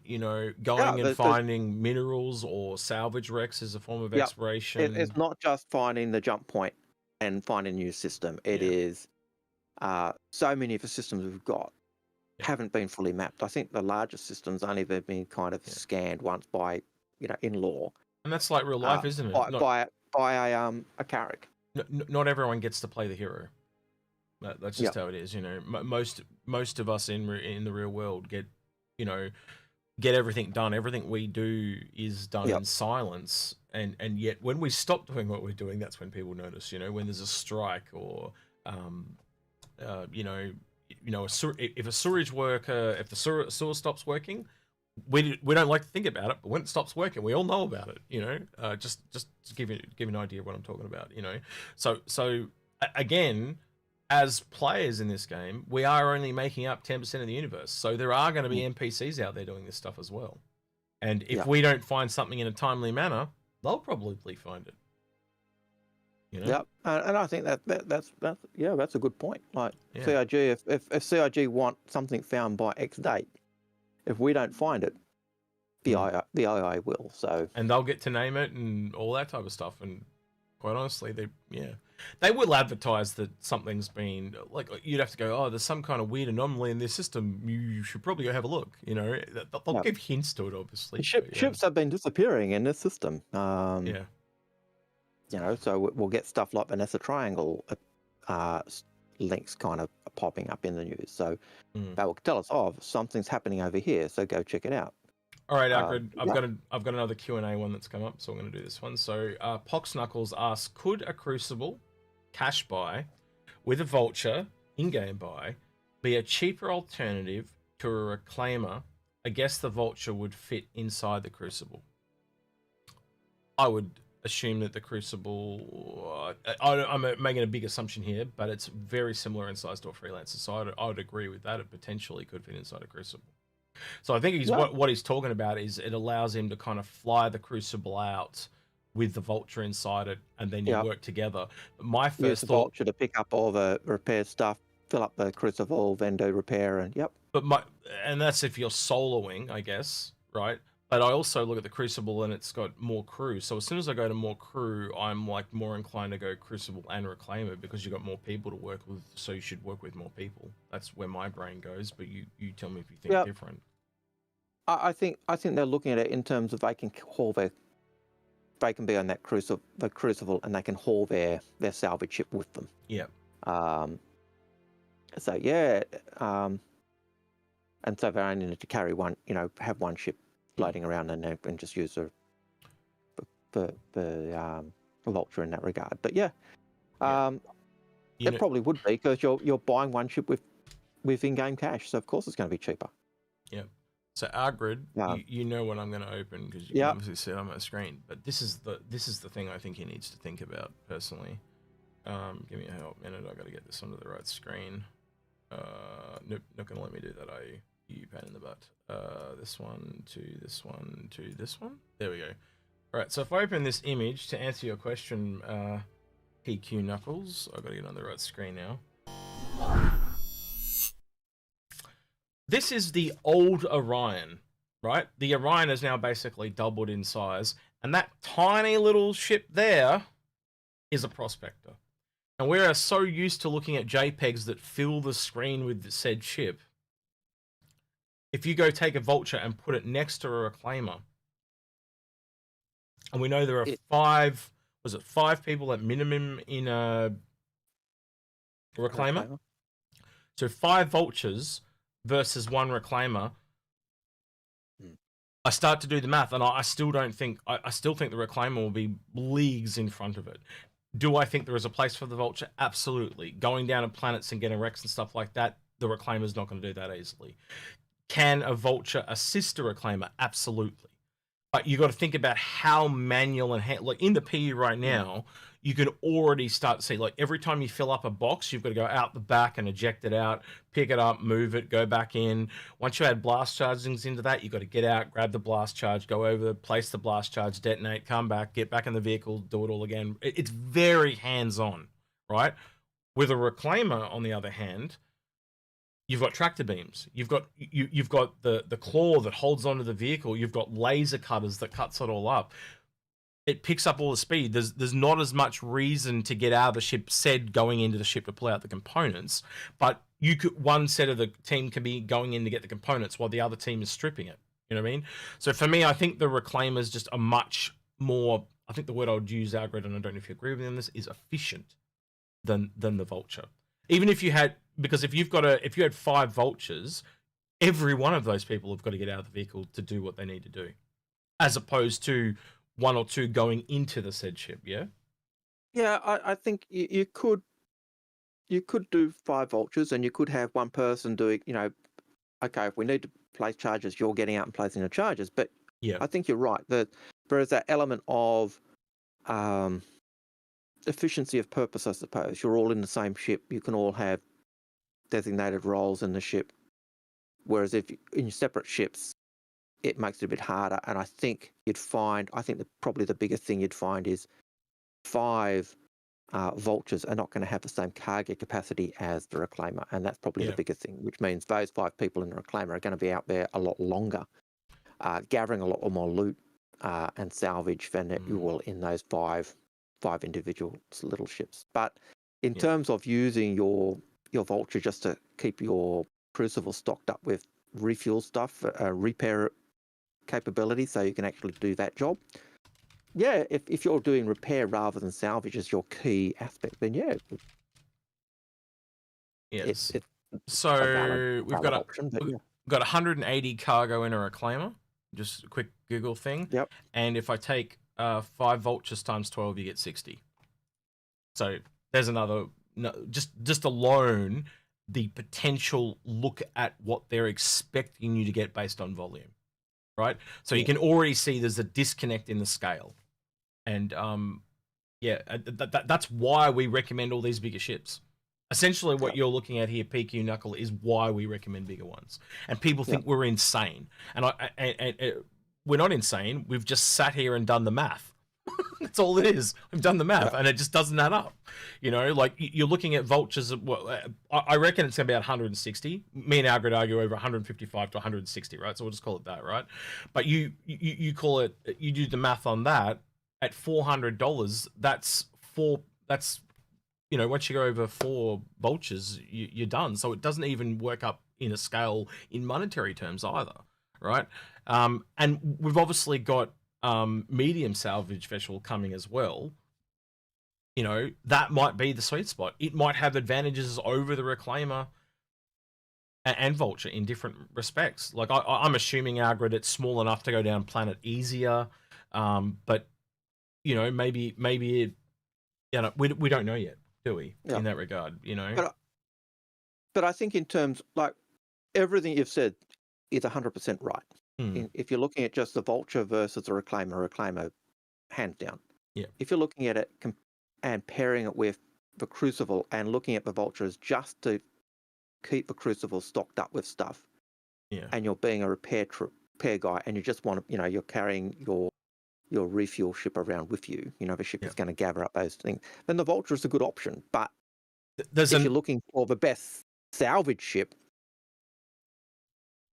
that's a totally different question. Yeah, and it depends on your, like, if you want to play solo, go to the Vulture. But the way this game is clearly going from a design, this is me putting on my former game developer hat, is it is very much steering you towards group play. Like, you work with others, you're going to get massive benefits.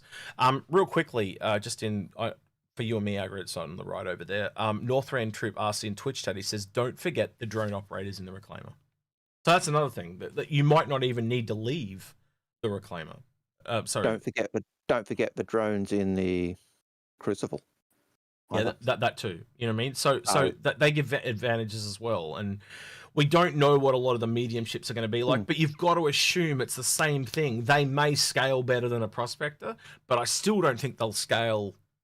Like, we'll look at the Mole. Yep. The Mole's the only one really we've got in the game. And if I put the Mole in this photo, yes, it's maybe twice the size of a Prospector, and it has 4 people on it. You have 5 on an Orion.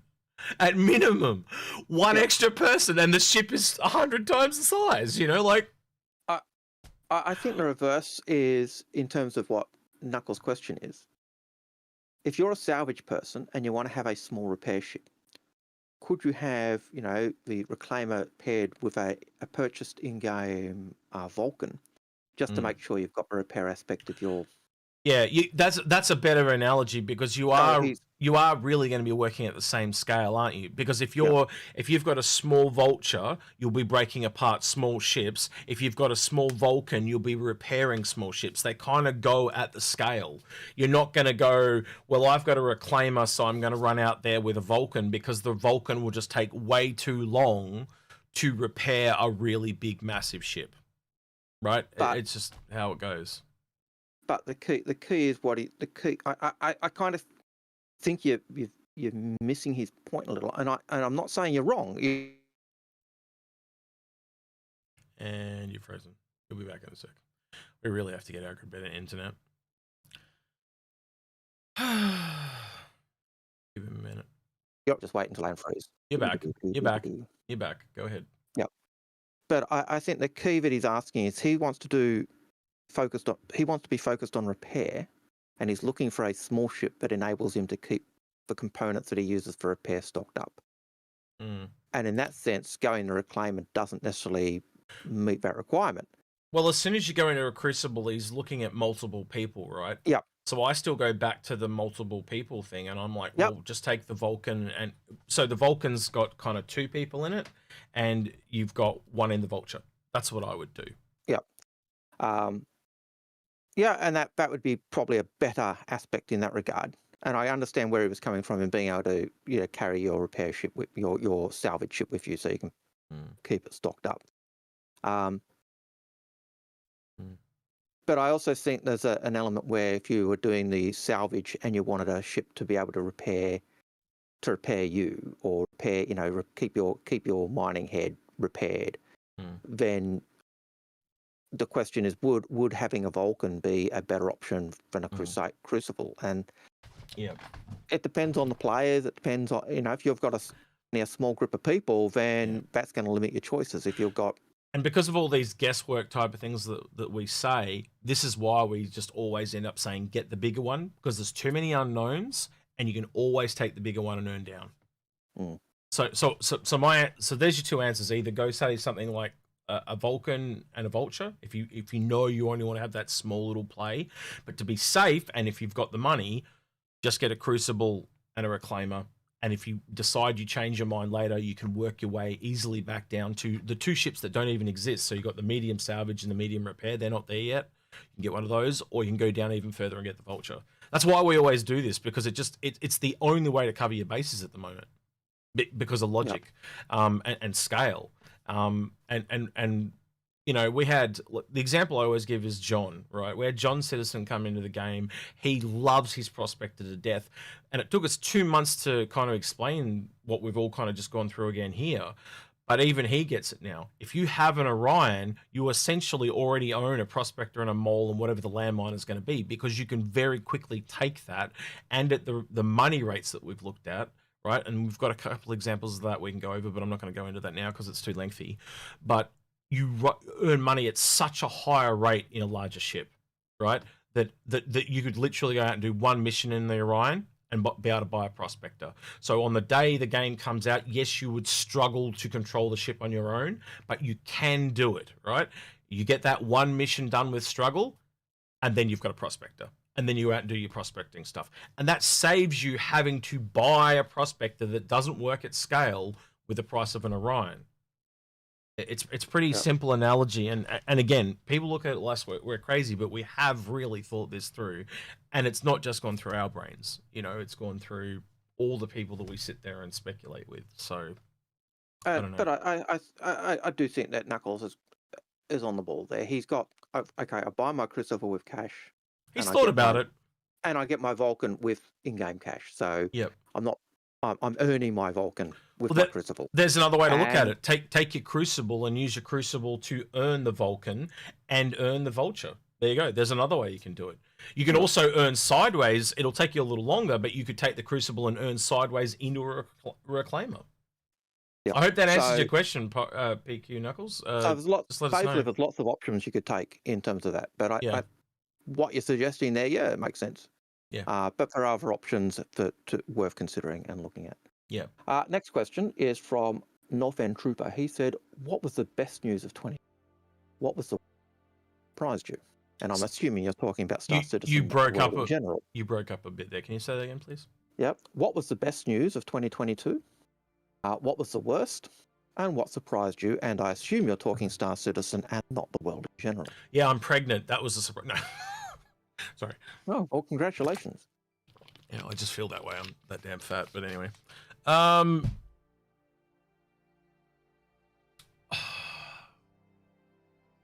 think a surprise for me was just some of the things that other people said, other content creators said.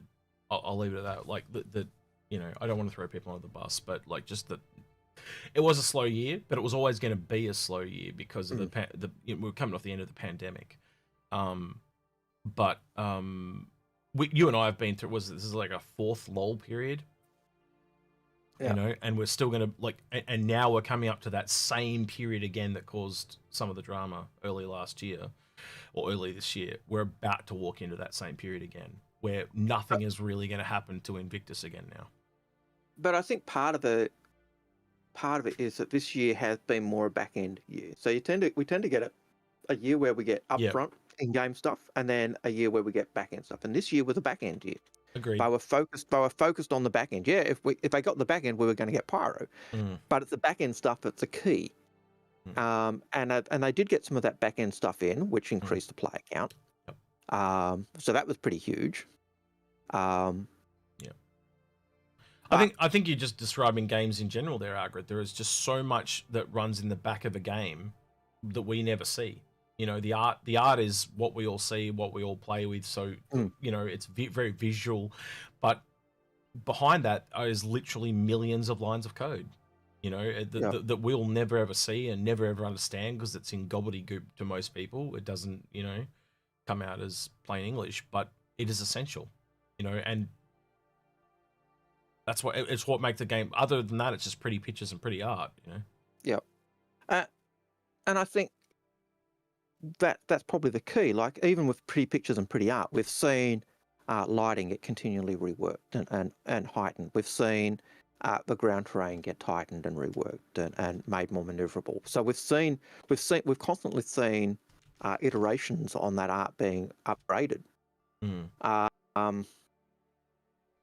But most of the focus this year was that back end stuff. It was fixing things, you know, even the building blocks and converting components over to building blocks, or MF, the screens over to building blocks. But that's still not the key aspect of the game.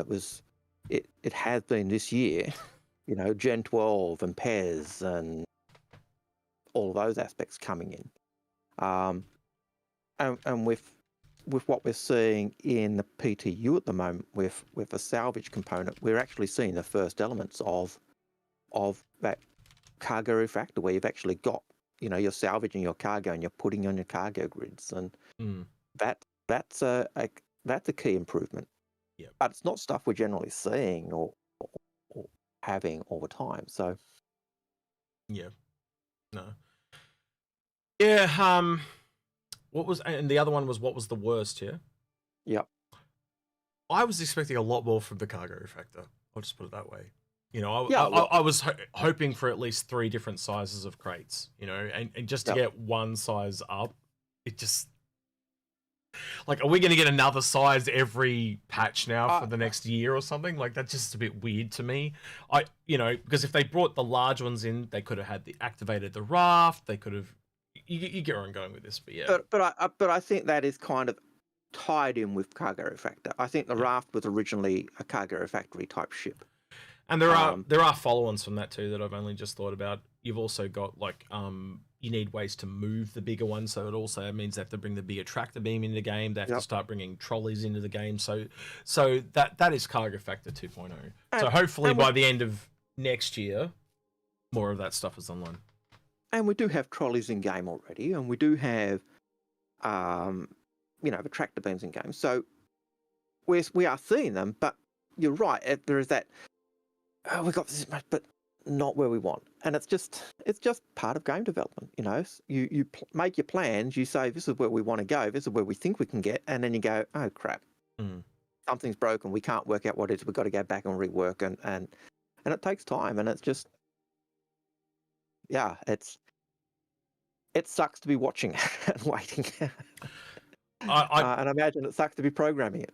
I'm not a patient person, right? The fact that I've been here for this long kind of says a lot. Like, I know that this is a game worth waiting for, right? And I know good things take time.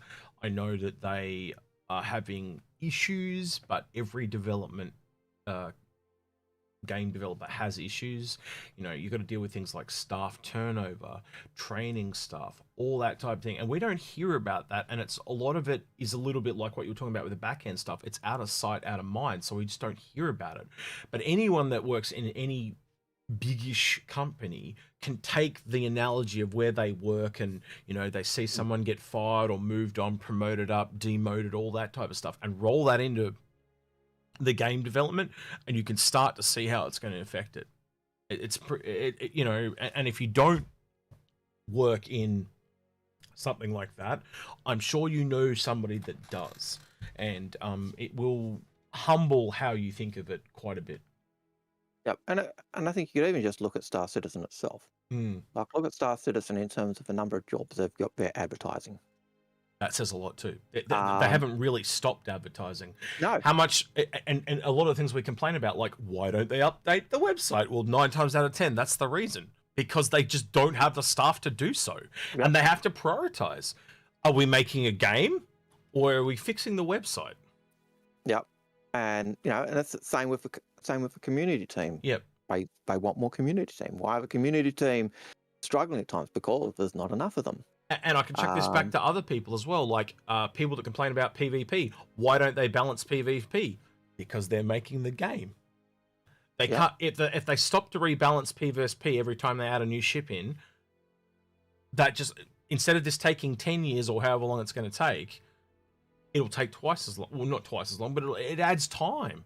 We're all sitting here going, why isn't the game out? Well, that's why, because it's a big ass game, and you've got to sit here and prioritize things. And when you have got a finite amount of resources, and let's be honest, game developers are a finite resources, programmers are an even more rare resource, right? The shit, like, listen to things that John Cruz said, like, the people that are working on pairs and server meshing, they're not free to work on, what was the thing? He said it real recently. they weren't free to work on something. I think it was like the cargo factor or something like that. I can't remember exactly what it was, but that's why, because they're a finite resource, so they have to move them from place to place as they're required. And when you have that finite resources, if that person, if that's the only person that can do that one job, there could be a whole bunch of people behind him waiting for that to finish, and then all their shit comes through as well, right? I heard someone talking about on Space Tomatoes podcast about the floodgates opening, right? And then more and more stuff coming in the game. That is a reality, right? One thing you'll hear about in game development is in the like just how quickly things start to come in at the towards an end of a game, because all the pieces start to click into place. It's like building a jigsaw puzzle, Algared. You know, when you build a jigsaw puzzle, it starts out really slowly, usually work on the border, and you got the border, and then you start to come in, and because there's less pieces left to go in, you can start to, you don't have to search through all the pieces every single time, so they're quicker to find where they go, and you start to recognize shapes and stuff. It's exactly the same in a game. As you're putting it together, you just know where things go, and it all clicks in and becomes quicker, right? It will pick up in speed. And you'll have to agree, as year on year's gone on, the speed does feel like it's picking up. No, like it is still slow, but if we go back to 3.0, that year that we waited there in that lull period was nowhere near as bad as this year's lull period. Not by like that was the worst year by far. That and certain content creators, if they struggled with this year, they would have died. Like that's how that was 8.5 months with no patch. Yep.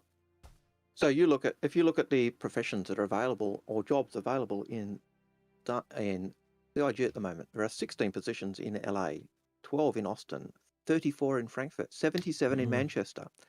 There are within the company 8 animation roles, 28 art roles, 8 audio, 8 corporate, 15 design, 10 development, 43 engineering programming roles.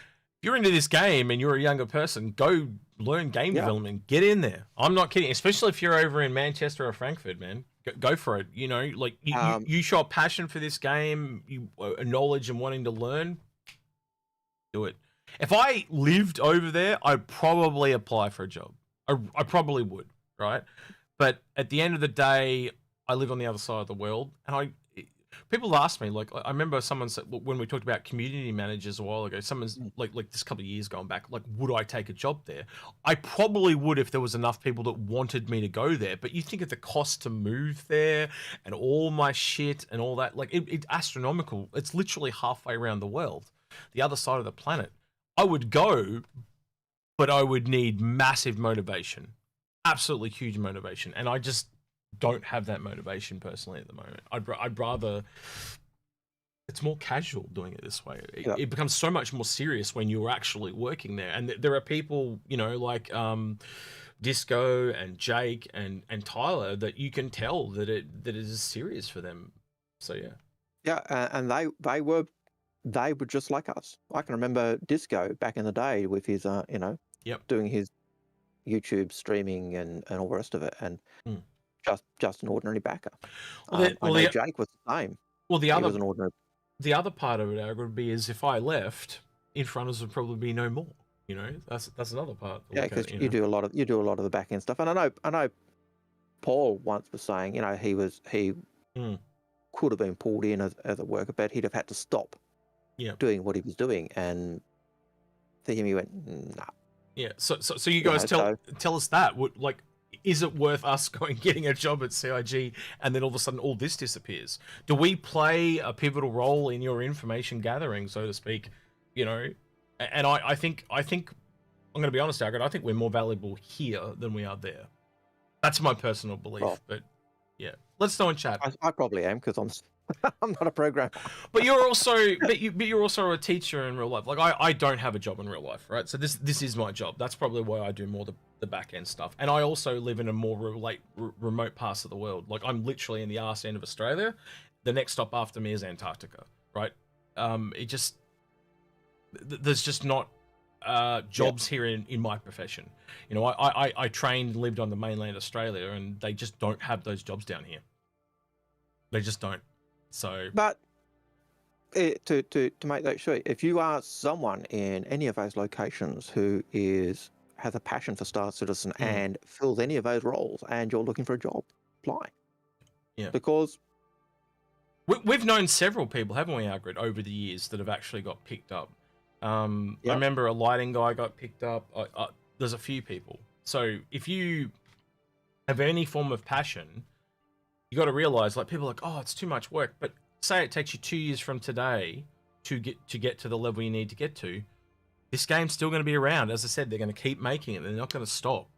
And one of the biggest problems I think they have is staff retention, because there is a thing that I brought up, another one I brought up on Space Tomatoes podcast, was I found out that there was a guy that had been working there at CIG, and he's been there for 5 years. Now, one of the things that works with a lot of game development studios is they won't hire you if you don't have a ship title. That's a very oxymoron, because if you haven't shipped a title, how can you get a job? You know what I mean? So, but the thing is, this particular person is locked to CIG until the title ships, because he can't get a job somewhere else because he doesn't have a ship title. And look, for those people who are programmers, hey, at the moment there are four. Actually, there's a junior animation programmer, a junior network programmer, a junior online programmer, a junior tools programmer, a junior UI programmer, all available at CIG. So in chat, Lyrium just says Proxus got picked up from What the Fuckosaurus's Twitch. And we've seen mods become Twitch streamers. We've seen mods go into CIG. This game's been going for so long. We've seen content creators come and go as well. Yep. So yeah, Randy Alom. That does not roll off my tongue at all. Sorry about that, mate. $20. He says, "Is this live?" No, it's not live. It's pre-recorded. No, someone had to ask. Inforunners is an important source of info for me. Well, yeah, we hope we are. We're just two regular guys that love the game, and we know you guys too. And we'd like to think that the things we've learned or the things we've picked up, we can pass on and help you guys. But I don't know about you, but I'm always learning and advancing my knowledge and understanding of Star Citizen. It's definitely something as we get older, we learn all our shit through failure. That's right. And like you, I know that development takes a long time.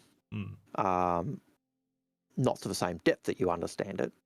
But I've always known it takes a long time. But for me, it was always, I knew what Chris Roberts did with Wing Commander and Freelancer, and I knew where he was wanting to go, and I knew the impact that Wing Commander had on computers and game development, and that whole, the video content we see where you get stars acting roles and doing the voiceovers and the animation and all the rest of it. And Chris was the first to have the actual film play of being done. And that had a major impact upon motherboards and why we have integrated, good quality sound cards on our motherboards now. Back in the day, you used to, you bought your sound blaster so you could get those really good sounds. So, I've got a very strange request, but it'll make sense to me. Can you give me your best Dracula impression? I want to suck your blood. I'm not sure. I don't think he's good enough there, Pappy Boyington. Pappy Boyington said, pretty sure Algared is undead, but not only a guest, just minus the vampire team. Now, Pappy, that's not a very nice thing to say about old man Hurston. Now, lots of people keep saying that we Hurstons, we are undead, but that's an untruth and not a fair thing to say about any of us Hurstons. You've just reminded me of something that we can do. That's right, because somebody was roasting us. Yes. I would like to bring your guys' attention to this because I found it very, very funny. So we're going to watch this real quick. So this is Voidy Vids. I don't know if you guys know him. He's a Star Citizen content creator from South Africa. So same place as... I'm going to butcher the name. The guy from Test, Montoya. So Montoya's from down that way as well. So yeah, but he did a roast video, and I think we should watch it. he decided to pick on us. So He did. I'll have to switch this over for you, Algared. Just give me a sec. Yep.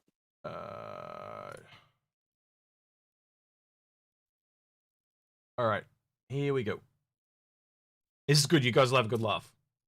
Welcome, I'm Dude, and if you watched my last video, which was probably the best Star Citizen YouTube video ever made, then you know I'm currently away on holiday and am unable to record epic ludicrous space game content for your earthbound eyeballs to enjoy. However, since 3.18 actually hit the PTU, all of our other favorite but less impressive content creators are able to pump out shameless videos that cover the long-awaited patch's new features that sadly lack any true entertainment value, while I'm stuck without the ability to even play the game. I thought this was a great opportunity to start a new Voidyvid's annual channel tradition. As you know, all good YouTube videos have a name, so I decided to call this one the first Star Citizen Christmas content creator roast show, where we take the out of larger, more successful, more informative, more consistent, I like the way larger and more successful.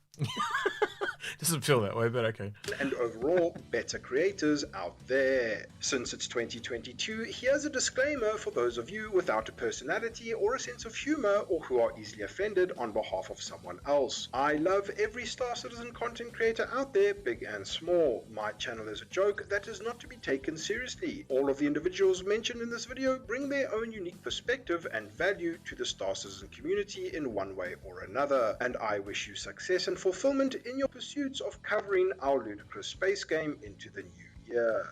Let's begin!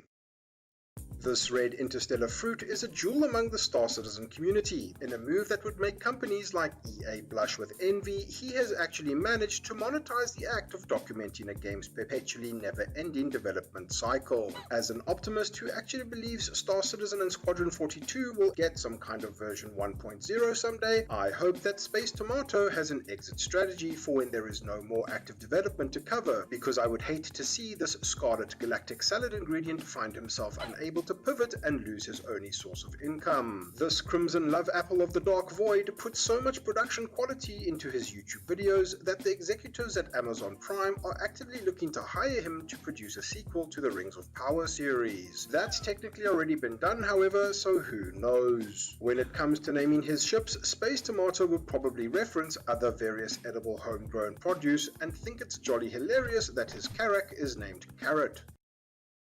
Everyone's favorite theory crafting extremists with more spaceship JPEGs than sense are so deep into the rabbit hole of Star Citizen that they host videos featuring real-world experts from various industries, from military to mining, into their videos to comment and discuss on the potential analogous gameplay loops within our ludicrous space game. If that's not enough of an extremist attitude to generate quality content, they also literally began a cult centered around everyone's favorite fabled modular JPEG of choice that will never get released, the Misk Endeavor. I watched a video once of Algared and Execute talking about the Misk Endeavor, and now purely because of them, I own one myself. How many people do you reckon that's happened to, Algared? Oh, Like, watch the video, we've convinced them to drink the Kool-Aid, so to speak.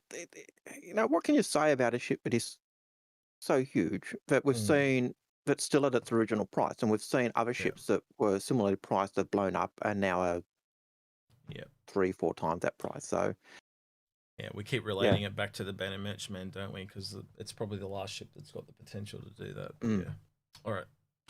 And if you were to ask me why I bought one, I honestly couldn't tell you. I guess the only way for me to come to terms with it is to believe that these sneaky Aussies actually work for the CIG marketing department incognito. Algared, also known as Old Man Hurston, unfortunately also represents peak Star Citizen role-playing content. Salty Mike forged his place among the OG Star Citizen content creator pantheon by providing a much-needed sense of constructive criticism to our ludicrous space game, and focused on monetizing an entire Twitch channel community's worth of negative emotions created by Star Citizen for having a lack of gameplay for 10 years running, while other content creators from his heyday simply figured out how to monetize the average Star Citizen player's inability to read and digest news from the RSI website. Do you know who he's referencing there? when he says that. Mhm. That's board gamer. Anyway. Forward to you, handsome viewers, a conspiracy theory that the largest mining corporations on Earth are working in tandem with CIG to ensure that Star Citizen never releases, and they actively work at keeping it in a constant buggy alpha pre-release state, because if the game was to actually become stable and bug-free and fun, they would lose the purest sodium source on Earth, Salty Mike's tears. I'm not sure if Salty Mike ever names any of his ships, but if he did, I bet they'd be named after angsty teenage rock hits like Boulevard of Broken Dreams. Developers CIG made a comment a while ago on an episode of Inside Star Citizen about how Klesha Rehabilitation Facility has a population of 1, and that sole individual is always Auralia. Perhaps she'd avoid prison more often if she spent more time playing the game instead of taking selfies in her work's bathroom for thirsty Star Citizen Twitter fans like you. She obviously doesn't give her good ships any names because bad luck follows her around like a plague, and she's personally responsible for ending the lives of multiple passengers while she versus the verse. I cannot roast this man, he is too wholesome and cool. Just kidding, f this guy for being so good at Star Citizen. I hope that the next bounty target you go after in 3.18 has a railgun equipped, and after you eliminate the target, they manage to survive because of the ship's soft death feature, and then they blow you out of the sky with a surprise railgun shot, and then your game bugs out and you go to prison for no reason. This ex-closet Star Citizen only started creating content for our ludicrous space game because EA, in all their infinite wisdom, continued to completely f up every Battlefield game release from the past 10 years. Every game needs that one content creator who somehow knows more about the lore and story of their franchise than the actual writing department of said franchise, and for Star Citizen, that is none other than Paul Berserker 01 Merchantman Shelley. I definitely appreciate his content, however, because without him, I would have absolutely no clue about what's going on in the story of our ludicrous space game. Paul spends his time analyzing the lore from CIG's writing department and takes great pride in pointing out inconsistencies and explaining away inevitable retcons, because let's face it, no one at the studios know what the f***'s going on either. Paul Berserker 01 Merchantman Shelley absolutely hates the Banu Merchantman, so I thought it would be funny if we as a community banded together and instead of calling him Paul Berserker 01 Batman Shelley, we called him Paul Berserker 01 Merchantman Shelley. They say that a joke loses its value and humor when you need to explain it, but I'm willing to risk it on this one. I'd have to say he hates the Redeemer more. Yeah, I thought it was the Redeemer he hated, not the Yeah. not the So, what do you call him? Merchantman Shelley. We'll call him Redeemer Shelley. Yeah. I actually think Paul Redeem Shelley. I actually think we need to get him to get a tattoo of the Redeemer somehow. I don't know how. We didn't need to make that happen somehow, but that'd be funny. Anyway. I think his wife would kill us. Oh yeah, for sure. I think this is the funniest one. If you know General Desperado, this is just short and harsh and funny. But anyway. Gen Desperado is an all-round entertaining Star Citizen streamer who isn't afraid to poke fun at larger, more influential content creators, which is quite an incredible feat as he usually has no idea what's going on during his own streams because he's so f***ing old. This Jack Black of the Star Citizen community with a voice of gold who sustains a community of Vag is actually an OG from a bygone era who produced incredible content like ship walkabouts and reviews, lore guides, gameplay feature highlights, and more. I'm not sure what happened, however, because now he does this. Flying high in a helicopter. DG360 was the first content creator to feature my channel on one of his streams, and I sincerely apologize to everyone he exposed me to. There must have been a pretty rough content drought during that time. Damn, that soft burn was hot, but it will never burn as bright as DG360's shiny dome. While his streams have devolved to reaction videos, I mean social commentary and live opinion videos, with a high focus on Star Citizen, the man himself is a legend and an overwhelmingly positive force for good within the ecosystem of content surrounding our ludicrous space game. Just remember to lower your volume if he decides to start singing. The absolute OG master of Star Citizen. Notice how like Board Gamer looks like he just came out of a special ops with the turtleneck on that he's got. He looks like he's straight out of Call of Duty or something, but anyway. Mm-hmm. Unquote, content creation news, unquote, who managed to capitalize on the entire community's inability to read by sitting at his desk furiously smashing F5 on the RSI website and Spectrum, to then hastily regurgitate as much content as he possibly can into video format alongside B-roll footage that was recorded in 2014 and hasn't been updated since. This peculiar wannabe Star Citizen content creator experiments with clickbait titles and thumbnails on his YouTube channel and actually thinks he can bring something different to the ludicrous space games content ecosystem, just because he has what the majority of his viewers consider an odd accent originating from the electricityless country of South Africa. How do you even make videos with no power? You must be some kind of witch doctor. It's been about a year since I started making content for Star Citizen in earnest, and I would like to say a massive thank you to all my viewers, subscribers, and Patreons. The channel has grown magnificently because of all of you, and I'm always going to be deeply appreciative of each and every one of your views that I earn with shameless clickbait titles and thumbnails. I don't make the rules on YouTube, sue me. Thinking of pledging to this ludicrous space game? Then use one of the referral codes on screen now for a free 5,000 starting credits. If you enjoy my content and are interested in supporting the channel beyond a like and a subscribe, check the links in the description. It genuinely helps me to continue producing these videos. Thank you so much for watching. All right, something a little different there. Hope you guys enjoyed that. I did. I enjoyed it when I watched it. Although, you know, the old man Al Hurston is Paul's fault. It's not really role play. It's although I suppose it's become that. But yeah.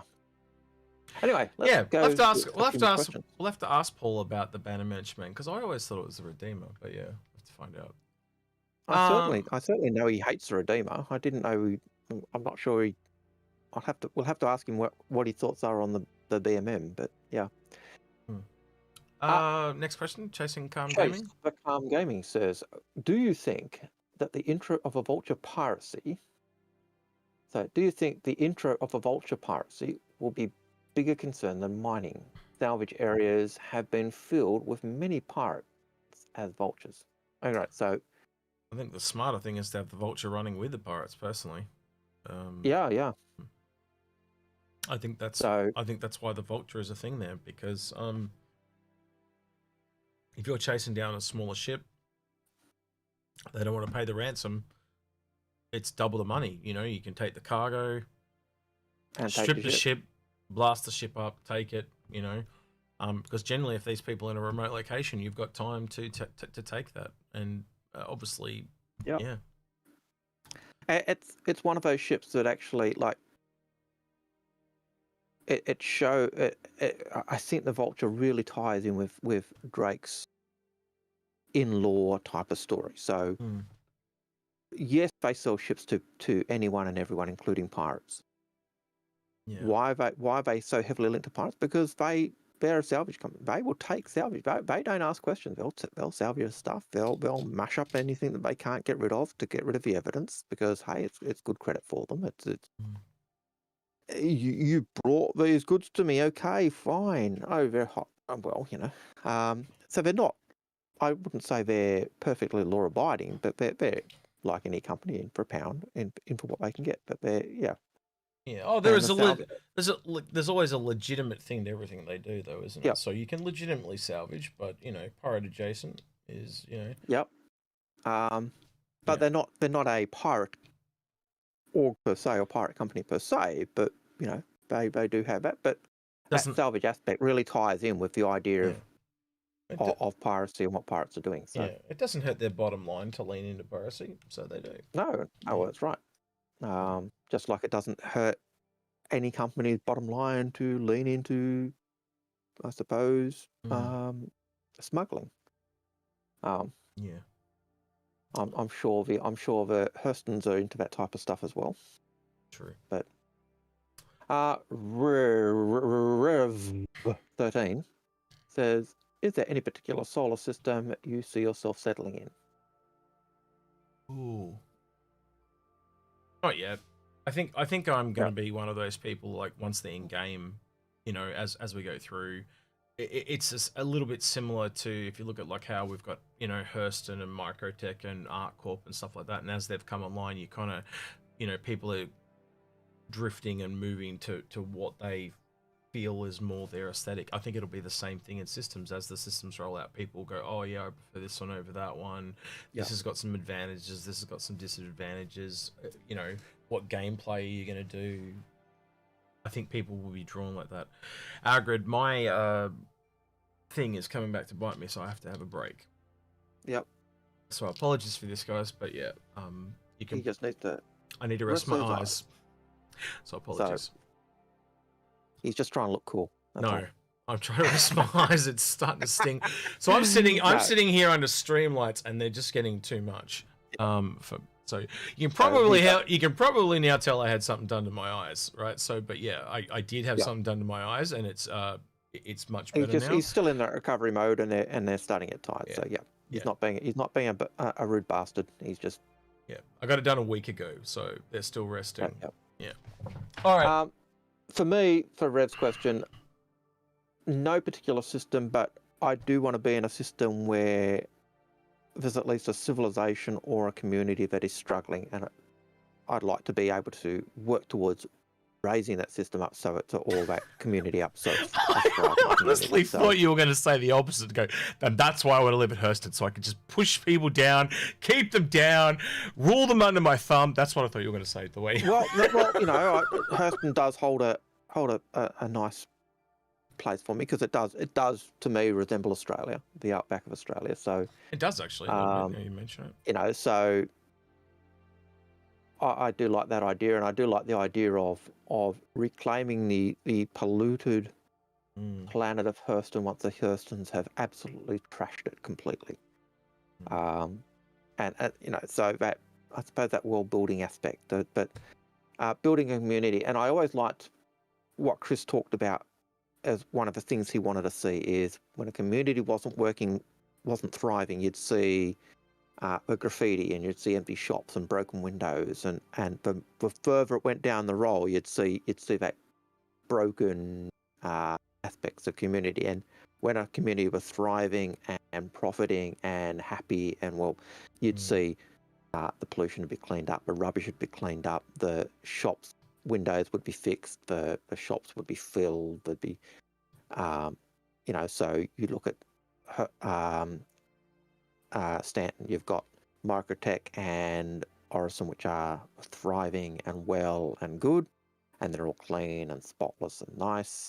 And when, you know, you get the Siege of Orison, where things are going bad, you get the graffiti and all the other stuff. You go to Hurston and you go to Lawville and Area 18, and you see there's graffiti and other stuff there. And then you go to the outposts, and they're absolutely wrecked.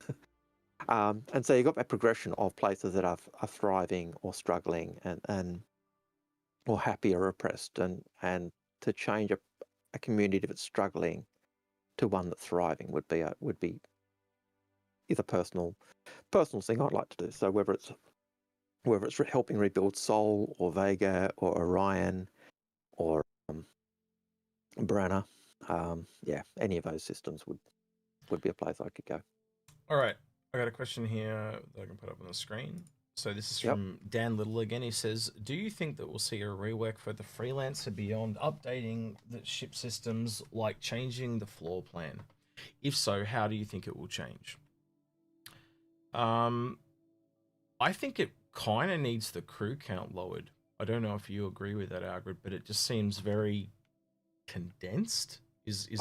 That's the word, because that the only one that requires a maximum crew count of 3 is the MISC.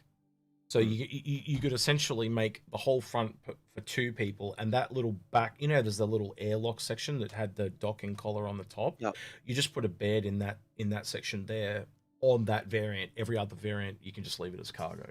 So, and I think even little weird things like that with the airlock thing in there, because now that there's no docking collars on the top anymore, they all have to be on the side.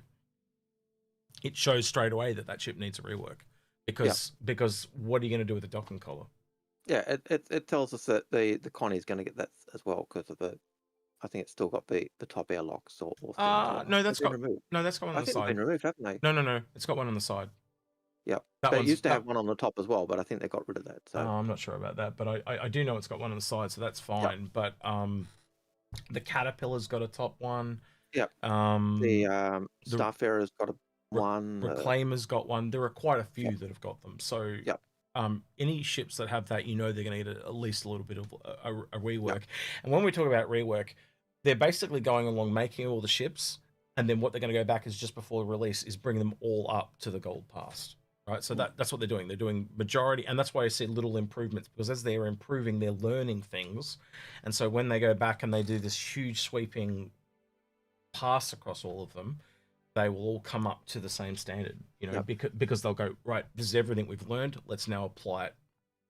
Yeah, and I think that's why we see some ships seem to get a big sometime, and other ships get a small one, and it's that just process of that they're working on a ship, they do stuff, and there is an anomaly to that though, and that's them doing things like what they did with the 600i, going back and completely reworking them now, rather, or is that them just, this is the other way to look at it, are they not actually going to work on it? They're is that going to be the first ship that comes out with the gold pass? You know, is that them just appeasing, because I know a lot of people are, you know, maybe that ship didn't sell as well, or maybe there are a lot of people that own it, or you know, I can't really guess what that is, right? But why advertise a rework to that ship? Why has that ship been specifically highlighted to be brought up to a gold pass? Is it just to show that they are doing gold passes? Why didn't they use the Retaliator? We know that's another one they're doing it on. I think that an element that comes in, it tied in nicely with the work they wanted to do for the new ship of Galaxy. So by working out that, because if you look at the 600, really, it's got a module. It's either got a cargo module or it's got the exploration module. And then you compare that to the Galaxy, which has got the full ship, and then it's got the cargo module, the medical module, or the refinery module, and plus anything else. And so those two ships are in their module aspect are very similar. And so you want to bring this new ship in. Like, okay, how are we going to work this ship? Let's now get these two working in tandem so we can actually get them sorted. I think that's so. I'm just kind of looking at Oz Veteran's question there in chat. He says if FC saved each ship stage, they could have fixed the modularity problem or the lack of it. I think that's why the modular ships are coming at the end, because they knew they were going to take. Like, let's look at the Endeavour. We've always said, and CIG have essentially said, that'll be right at the end, because you need to have all those systems online and working. So they're going to be the last ships that are kind of done. It's really obvious, you know. And any ship that does come in that has modules, so let's look at the Redeemer. We know that's got modules. You only get one. You know, look at the Caterpillar. You only get the cargo module. You know, look at the Vanguard. 3 separate actual ships, but they are essentially going to have the pod that switches out. So, you know, that's just how they're doing it. And to bring out, say, something like the Endeavour now would be kind of a bit stupid, because what would you get? You'd get the refueling module, maybe the cargo module, and maybe the hangar. That's probably all you could do right now for gameplay terms. So, you know, it would be a bit Spartan, to say the least. All right, next question. The next question is from Loud Guns, and Loud Guns has a question which I actually can't answer straight off the bat. I'd have to do a bit of digging around. But it's in the same way as Pyro is way bigger than Stanton, are there systems which are meant to be a lot smaller? And there are, I just can't tell you exactly the size. Might be one way to combat the time sink for folks who are time poor. I do believe that Sol system might be slightly smaller in terms of the No, that's bigger because of the space. So you'd have to go into the... I think if you go into the Galaxy map, you can actually see the systems and their AU size. There are certainly large systems, and there are certainly smaller systems, but I can't remember how much smaller they are. I'll see if I can bring it up for you, Algared, real quick. Just give me a minute. But yeah, you are absolutely correct. You can go in there, and when you get into the information of each system, this will take me a minute because you've got to go through this loading sequence, but and it tells you the UI or the AU or what they call it. yeah. So if we go look at Stanton, oh jeez, it takes a while,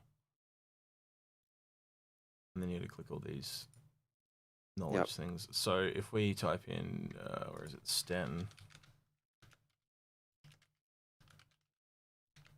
Notice how it shakes as I type. I find that really weird. But I believe it is on the sun. Is it the sun? No. Let me out. There's a little, yeah, here we go, control disk. And then you go information. Nope. I think it's in the I think it's one step back when you're looking at the system itself. All right, let's go back one then. Nope. So when you pulled up the system and you typed in system and it came up with the whole list. There it is. It's the control disk, and then you go to information. There you go. And up here, there you go, size 5 AU. So, yeah. And so if you do, and you can do that with every system. And yeah. So if we go to Pyro now, if it'll allow me to do it, it's just not intuitive sometimes. There we go. So we go information, and so now you can see that's 13 AU for Pyro. So the system is essentially going to be almost 2.5 times the size that we're dealing with right now. Yeah. Yeah. Right. Yeah. All right. I got another question here real quick. This is one for YouTube, but I'll bring it up anyway. There are some other questions I'm just steering clear of, so if you have one that I think is probably not relevant, I might skip it. So this question is, what graphics cards do you guys run? I'll let you go first, Algared, on that one. Sorry, which was that? Sorry? What graphics card do you have? I'm running a 1080 Ti. Yeah, and I've got a 3080 Ti. But that's mainly because I do most of the content creation on my side, so I need something a bit more beefy because I've got to run the game and other stuff at the same time. But I didn't upgrade for 6 years. My last card was a Titan X, which is a 9 series Titan.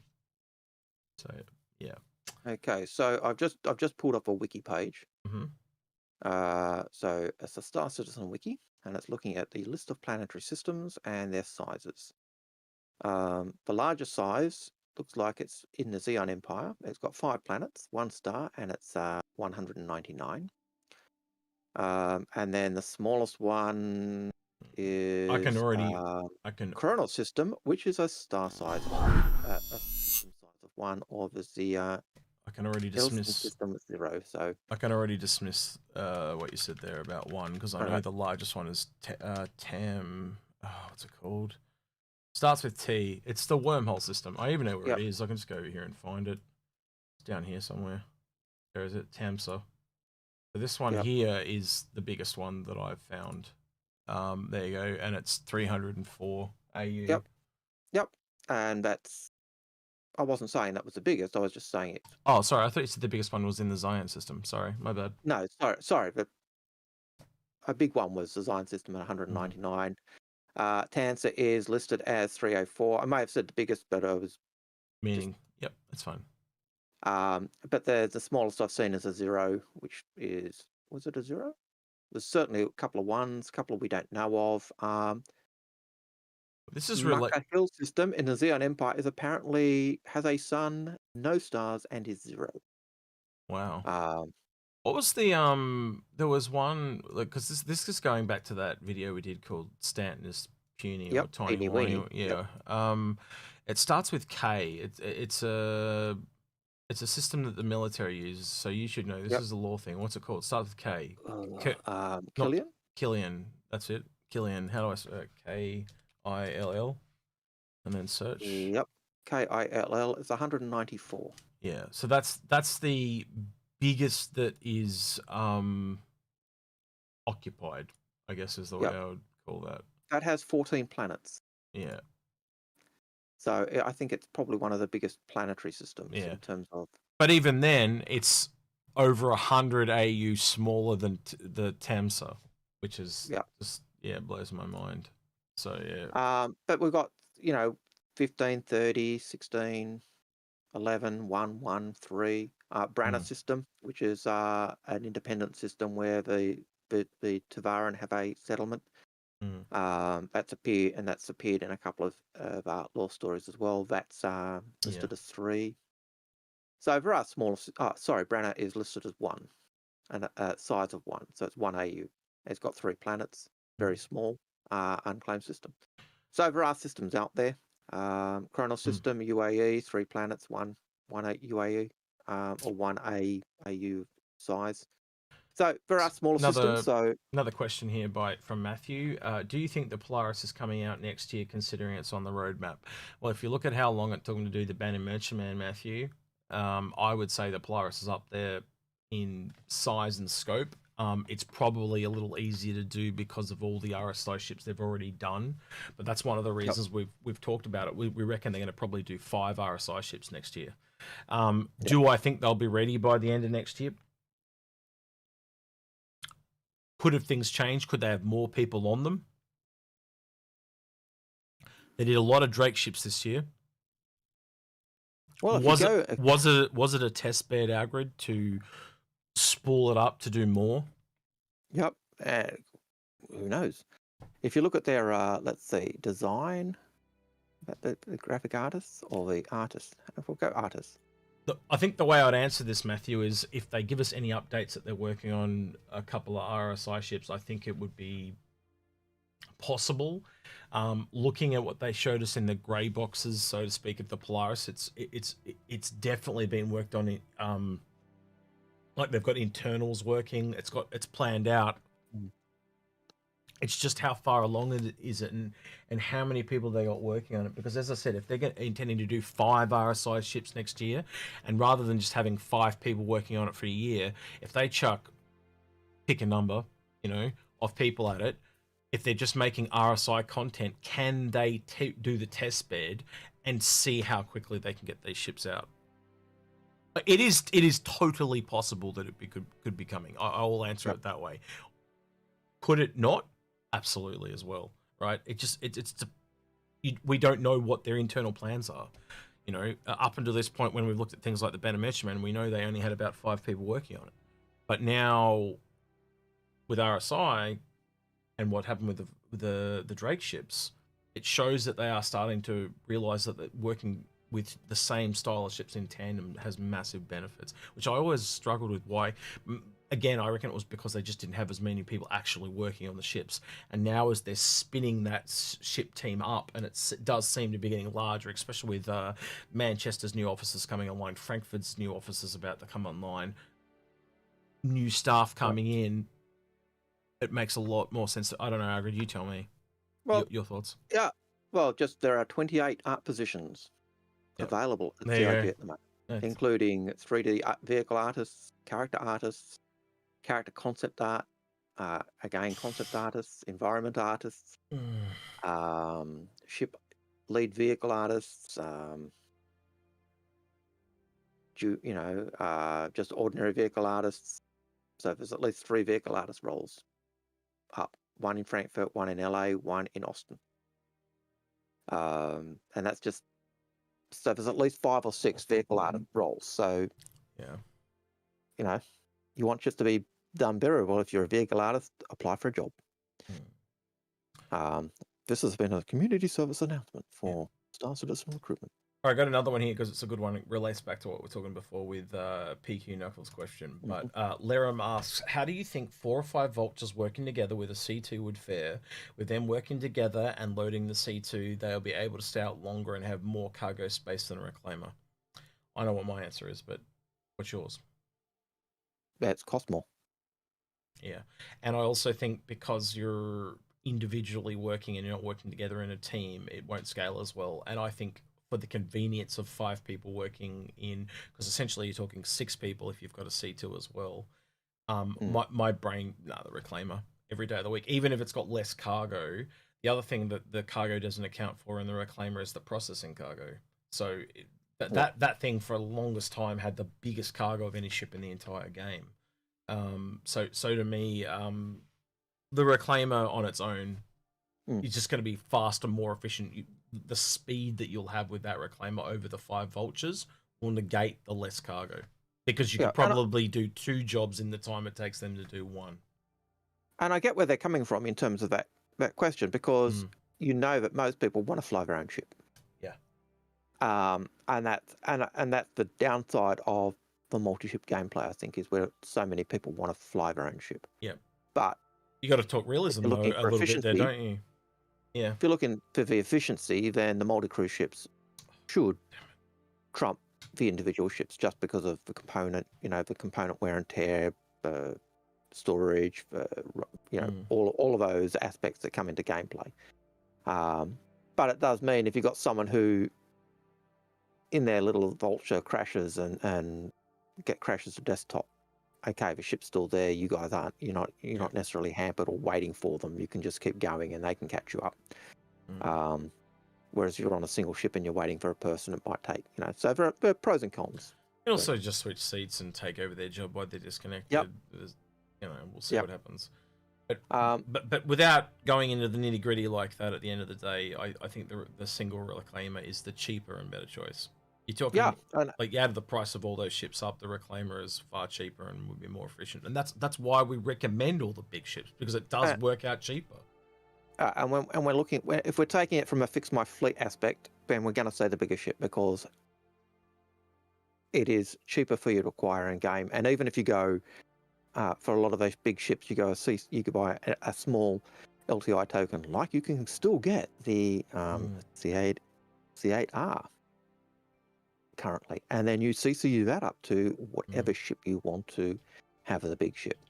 And if you use Warbond CCUs, you can get them for significantly cheaper than their current price. And so, yeah, but it becomes a no-brainer in terms of getting those big ships, and then the amount they can earn just enables you to earn the rest of the ships in game. So yeah. Stop and Cipher did have a question. They said, will the Pioneer get LTI if it goes above $1,000? Everything that goes above $1,000 gets LTI. So yeah. Oh, there's the next question. Do you think it will get LTI? I don't think it will. I think it'll go to 950. If it goes above 1,000, then yes. Will it go above 1,000? It's a fairly niche ship. I think it's got less in-game functionality than an 890, and so I could see it not. But who knows? I can actually do the math. Actually, give me a second. I'll do it real quick. Actually, I'll ask Google. Hey Google, what's 15% of 850? The answer is 127.5. That means it's $25 short. Yep, and that because that's on average what they go up, right? So the average price is that ships jump by 15%. Unless they add a really cool feature that it's got but no other ship has and can do beyond that one feature. Yeah.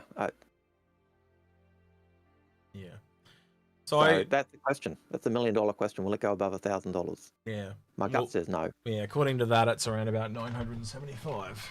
Which I think is almost deliberate, so they don't have to give it LTI. Yeah. But I think one of the reasons why that ship has kind of not been CCUable or stuff like that is because they are so still unsure. Like they're like, hey, we've made base building. It's like, well, hang on, now they're going into manufacturing instead of base building. Yeah. So because they've promised this base building thing and they're skewing, they don't want to sell that ship because it opens them to litigation. That's what it is. It's literally a litigation problem. And I think there's the whole thing of okay, you can build a base, but what type of base? Is it just going to be the square boxes we see currently doing outposts in Stanton? Yeah. Or is it going to be able to have a different design feature? And that is stuff I'm pretty certain they haven't worked out or decided on yet. But they're definitely moving in other ships because we saw the MCV in the code. So, by Argo, which will obviously be manufacturing, what was it? MCV. I had the acronym down and it's just totally left my head. Mobile construction vehicle. Boom, got it. There we go. But yeah, that's definitely going to be a thing. And then there's probably something somewhere in the middle. So. Okay, so slightly related to that question is Vagabond Prime says, would you guys advise for or against someone selling their account if they wanted to downsize in a serious way? I bought most of my flight during COVID lockdown and have regrets. So the way I look at it this way, and I think Algared would have seen ones like this as well. I know people that have died waiting for this game. I know people that have their partners have got cancer and they've had to sell out of this game to get treatment for their partners. Real life will always trump a video game. That just as a fact, right? If you have a financial situation, I don't think CIG is going to hold you to, accountability because real life intervened. You are not meant to sell your account. That is correct. But at the same token, we are human beings, and I am not going to sit here and judge you for breaking the terms of service. If you have a situation, you do whatever you need to do to get that resolved. And I think all of us as human beings can relate to that. And I think that is the best way to look at it, Algared. I don't know if you... Yeah. Like as a content creator, we're not meant to encourage you to do that, but that is... I'm going to put your real life over any video game. Given that you're looking at downsizing in a serious way, and I'm assuming that you've bought your ships over COVID rather than just buying a massive Praetorian pack. If you bought a Praetorian pack, then yeah, you've got to do that. If you need to sell because you need to sell, then you do you. But there are there might be other ways to downsize without getting rid of your account too, which is a much better way. So look, let me put it this way: reach out to me and Algared, and we'll have a look at it for you. That's probably the easiest way, Algared. We can probably help you do is fix my fleet, and it might be just you sell off your ships as individual. And that's certainly a possibility to do if you bought them with cash. Those individual ships will be giftable. What I would suggest and what I would recommend is never sell for a lot. Yeah, well, that's what we try to do. But sometimes if you're in a pinch, you got to, don't you? So yeah. Yep. I got another question here from Matthew. He seems to be asking a lot of questions today. So this one says, with the new RSI miner on the way, sorry, Algared, I voted RSI. Well, we can't talk to you anymore. Do you think the increased crew size requirements for the Orion? So Orion's 5 to 8. You've got a mole at 3 to 4, and you've got the Prospector at 1. So what he's essentially saying is this new one, what is it, like 3 to 6? I think there's room there for a 3 to 6. I don't know. You tell me. I think it's fine, but I don't think it's really number of people you're looking at for a ship. I think it's the role that it's doing. And if this thing is the dedicated land miner, that's different from being in an Orion and chewing big rocks in space. That's different enough for me to justify it. I don't know about you, Algared. Yep. Yeah, and look, I looked at the ships that were going for mining, and I went RSI as well, but I would have preferred the option to have been Grey Cat. Because they're a mining company. Yep. Or the proper mining company. Not to mention, like, everyone wanted to buy the Cygnus landminer back in the day, and they could have heavily, like, look, kind of like what we're talking about with the Spirit and the shuttle. Same thing again. Yeah. But in terms of why they chose those 3 ships, it's because they had those 3 ships as being those 3 companies as being ships that had a mining ship. So you had RSI with the Orion, you had Misk with the Prospector, and you had Argo with the Mole. So, yeah. I just didn't like the double up. You know what I mean? I've always liked the give everyone a go type of thing when it comes to the manufacturer stuff, but it was always going to be a case because, like, we're already seeing it with Misk in some of its professions. I'm trying to think of the one.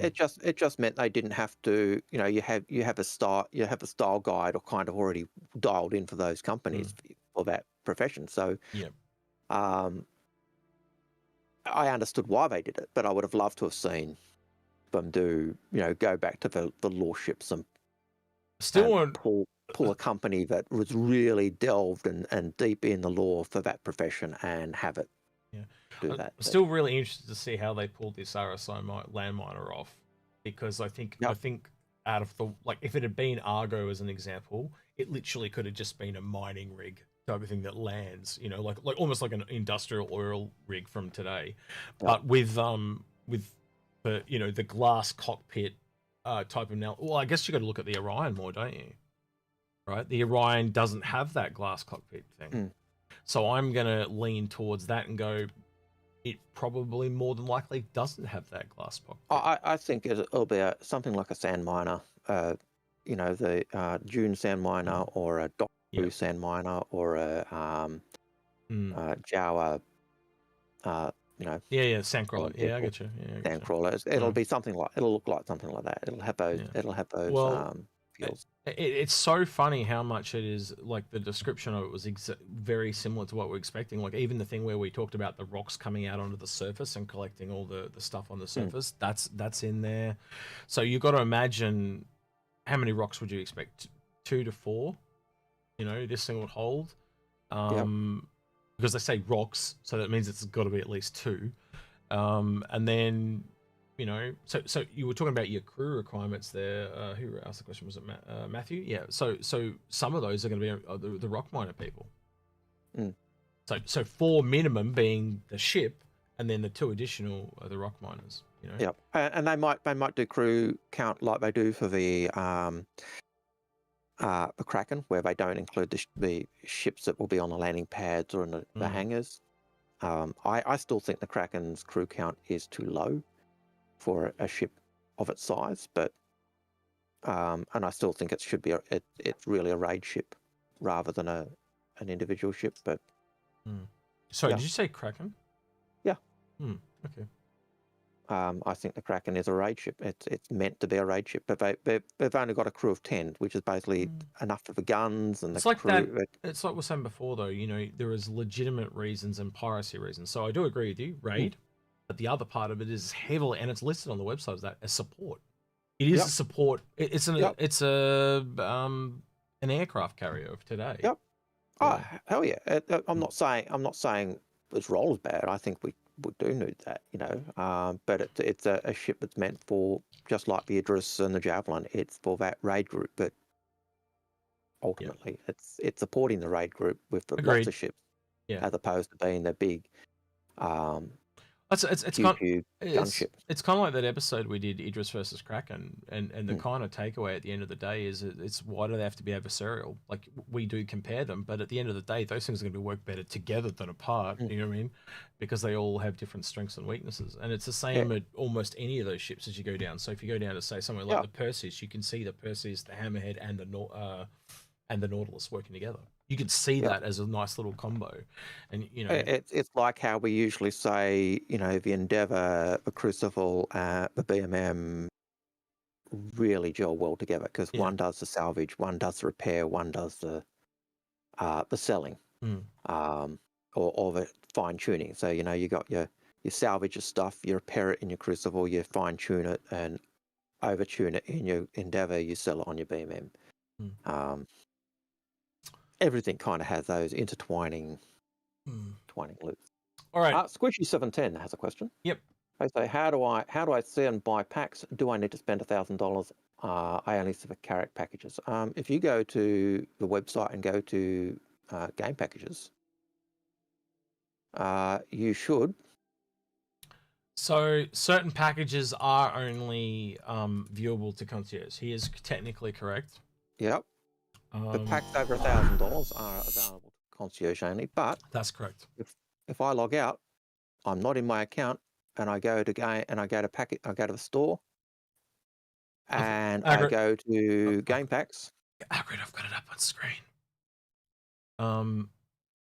So yeah. Yep. And then you just scroll down, and they're all the packs you can buy without. These little icons. This means that it's only available to concierge. So any of those ones with that little lion head thing are only available to concierge. Just log out of your account, and as a non-account holder, you can see every pack that is available. Yeah. For someone who's not concierge.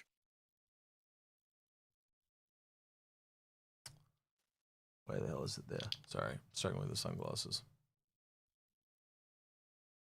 Pledge store. And game packages. And go to packages. Yep.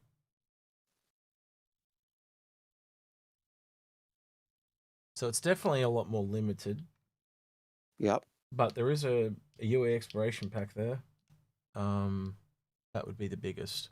So didn't he say something about the Carrack? I swear that was in the question. Something?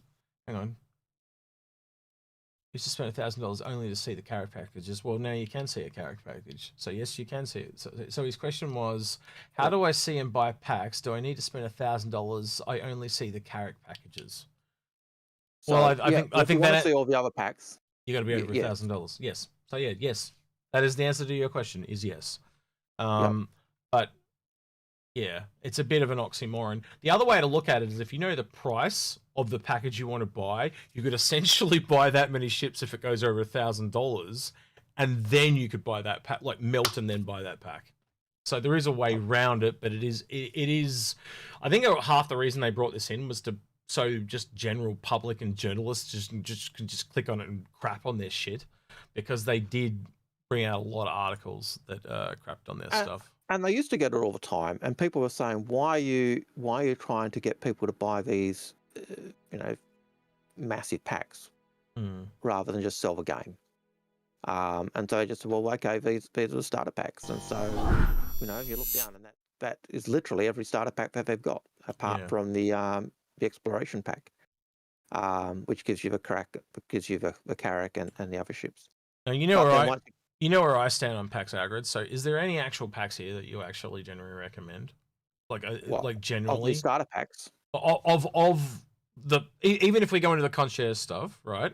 Is there any pack there that you would recommend? Because to me, I wouldn't recommend anything. I'm at the point now where it's a starter ship or one good ship that you really like. That's it. Because like what Fix My Fleet is for people that have gone too far, essentially, right? And we should not be encouraging, like especially like last year when that guy turned up and he'd been there for 2 weeks and he'd spent over $5,000. He'd spent more money than I'd spent in 10 years. He'd spent in 2 weeks.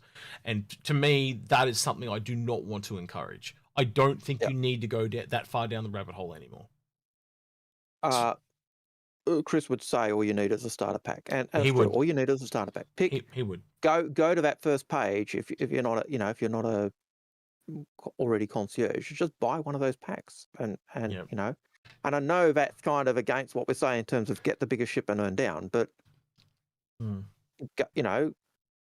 if you're after a starter ship, buy one of those packs. If you're after any other ship, or if you're after a game pack, buy the cheapest game pack if you want a bigger ship, and just buy the next big ship you want, or CCU that ship into the ship you want.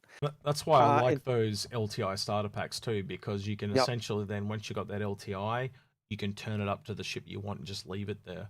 And for me, I don't think I can really, like, unless you're really into a profession, so say you're into salvage, reclaimer, or Orion at mining, that's probably the biggest I think I could probably, but I don't think you really need to go out and buy a Kraken anymore, as an example. I think one big ship that you really like, and honestly, I think most people would be really happy with a daily driver. So I think that when I really lay it down, if it's not a profession, the biggest one I'd feel comfortable recommending to someone would be a Caterpillar. I don't know about you, Algared, but Caterpillar, Connie. No, I recommend them all, right? The daily drivers, but I'm saying the biggest daily driver is the Caterpillar. I wouldn't feel comfortable going over that unless you're going specifically into a profession starter. But yeah, I think you're better off with a general ship than you are with a profession starter 9 times out of 10 anyway. So yeah, I don't know. Look, packs have a value. If you're buying with credits and you've over the years you've put cash in and you've got credits and you don't want to put new money in and you're after a discount, then packs will give you a discount. They will also give you access to ships that you may not be able to get, as we were looking at the Praetorian pack earlier with the Idris M. But are they good value? Often not. They often don't give you that greater value. And if you do go one of those packs, you've got a whole pile of CCU tokens if you want to use them for that. But then the advantage of using those smaller, if you were using the mole as your CCU token, you've got many more steps you could take to get a bigger discount using the war bond. But if you say use an explorer pack, then some of the ships you're starting from are a Terrapin. The Terrapin has a higher price point, so any savings you could have got below the Terrapin savings you in terms of the discount you could get from a war bond CCUs are going to be lost. You're not going to be able to get them. So Yeah, there's a part to this game where you kind of, it's a slippery slope. You get in and you just want to put a little bit more in, and you want to go from an Aurora to an Avenger to a Colorless, blah blah, and you work your way up. But I've also seen content creators that go completely other way. There's the content creator I'm not going to mention, but there's one I'm thinking of. This guy was thousands of dollars in, like over 10,000, and now all he's got is, I think it's an Avenger or a Cutlass Red or something like that. That's all he's got. He went back to one ship. So there are people that get out, right? And you don't need to have the masses and masses. Yeah. If you're someone who suffers OCD, if you have OCD tendencies, if you're a collector, then you're screwed. Because it will appeal. Yeah. There's a real big topic there for mental health and video games. It's not something everyone ever really talks about, but it's something that does need to be talked about at some point, because I don't like the practice of how they treat whales across the video game industry, because most of them, not all of them, but most of them have mental health issues, like you kind of mentioned. Yeah, I think most are either, they're either collectors and don't care, or they've got OCD and they must have. And I think FOMO kind of feeds that a little as well. There's a really great video I watched recently about a guy talking about monetization in gaming and how the quality of the games have dropped, because as you've got developers working on things, and he called it the box, and the other way to reference the box is monetization. That's what he should have called it. But the more they work on monetization, how much does that monetization on a pie chart eat into the actual development of the game? So as you're adding monetization, it's getting bigger and bigger. Every other slice of the pie is getting smaller, but they're still only spending the roughly average of 3 to 4 years on games. So the quality of the games are dropping, but the money earned through exploitive monetization is increasing. You'd have to agree, and I think I'll ask this in chat. I do a poll in it. Actually, let's do a poll. We haven't done a poll today, right? And while you're doing that poll, yep, go for it. Move on to the next question. So Wild City Outdoors has a question. He says, do you see CIG nerfing the amount of wrecks non-player created to the point where salvage with a reclaimer is not profitable with a full or semi-full crew? No, I don't see them doing that. I think they'll have different sizes of ship, different wrecks out there that you'll be able to do. Plus, there'll be the player-created wrecks that are appearing as well. So I don't think that'll necessarily be a problem. They'll scale it to what's being done. Your thoughts, X? I totally missed the question because I'm doing the poll. Okay. Sorry. Just asking about the number of reclaimers for Rex. Name a number of reclaimers for Rex. Man, there's Rex out there that are 890 jumps that I can't do in 5 vulture runs.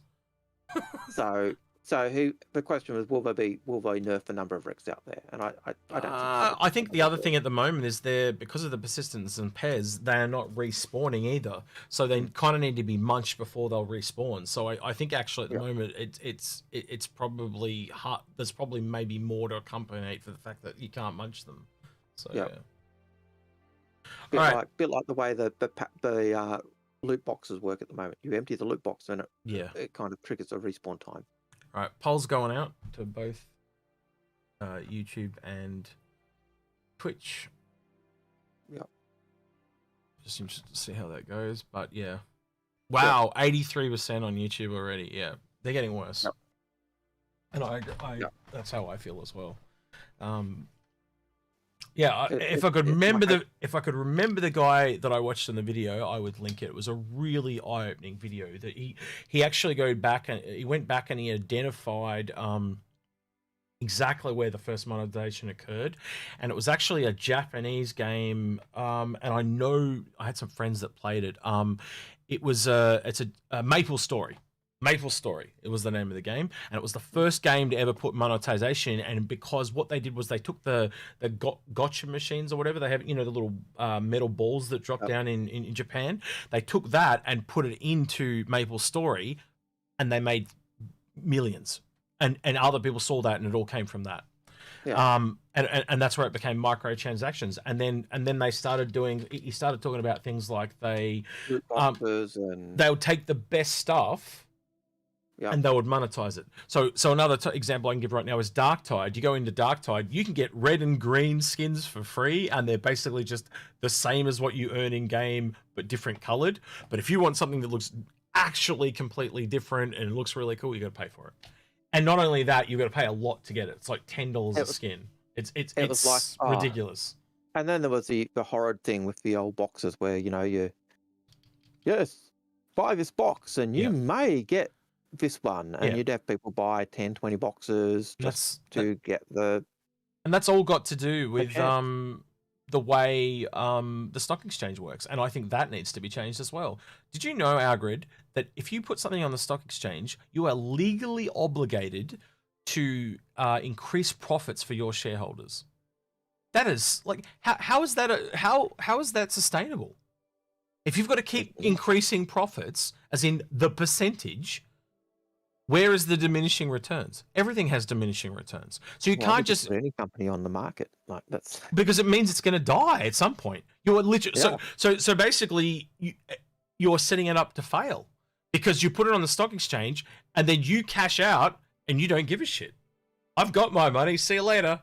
You know that. And it also there was a statistic I was reading somewhere. It was like 18% of US households have shares. So that's the top end of town, basically having a law that just increases their profits. It's a law to make the wealthy more wealthy. It's wrong. It certainly sounds weird. Okay, Shempasta has a question. Yeah, Thoughts on salvage? Is it better? Is it more or less better than you thought? So is it better, same, or worse than we thought?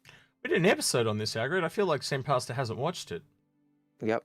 Slacker Shem. Yeah, Slacker Shem. For me, it's about the same.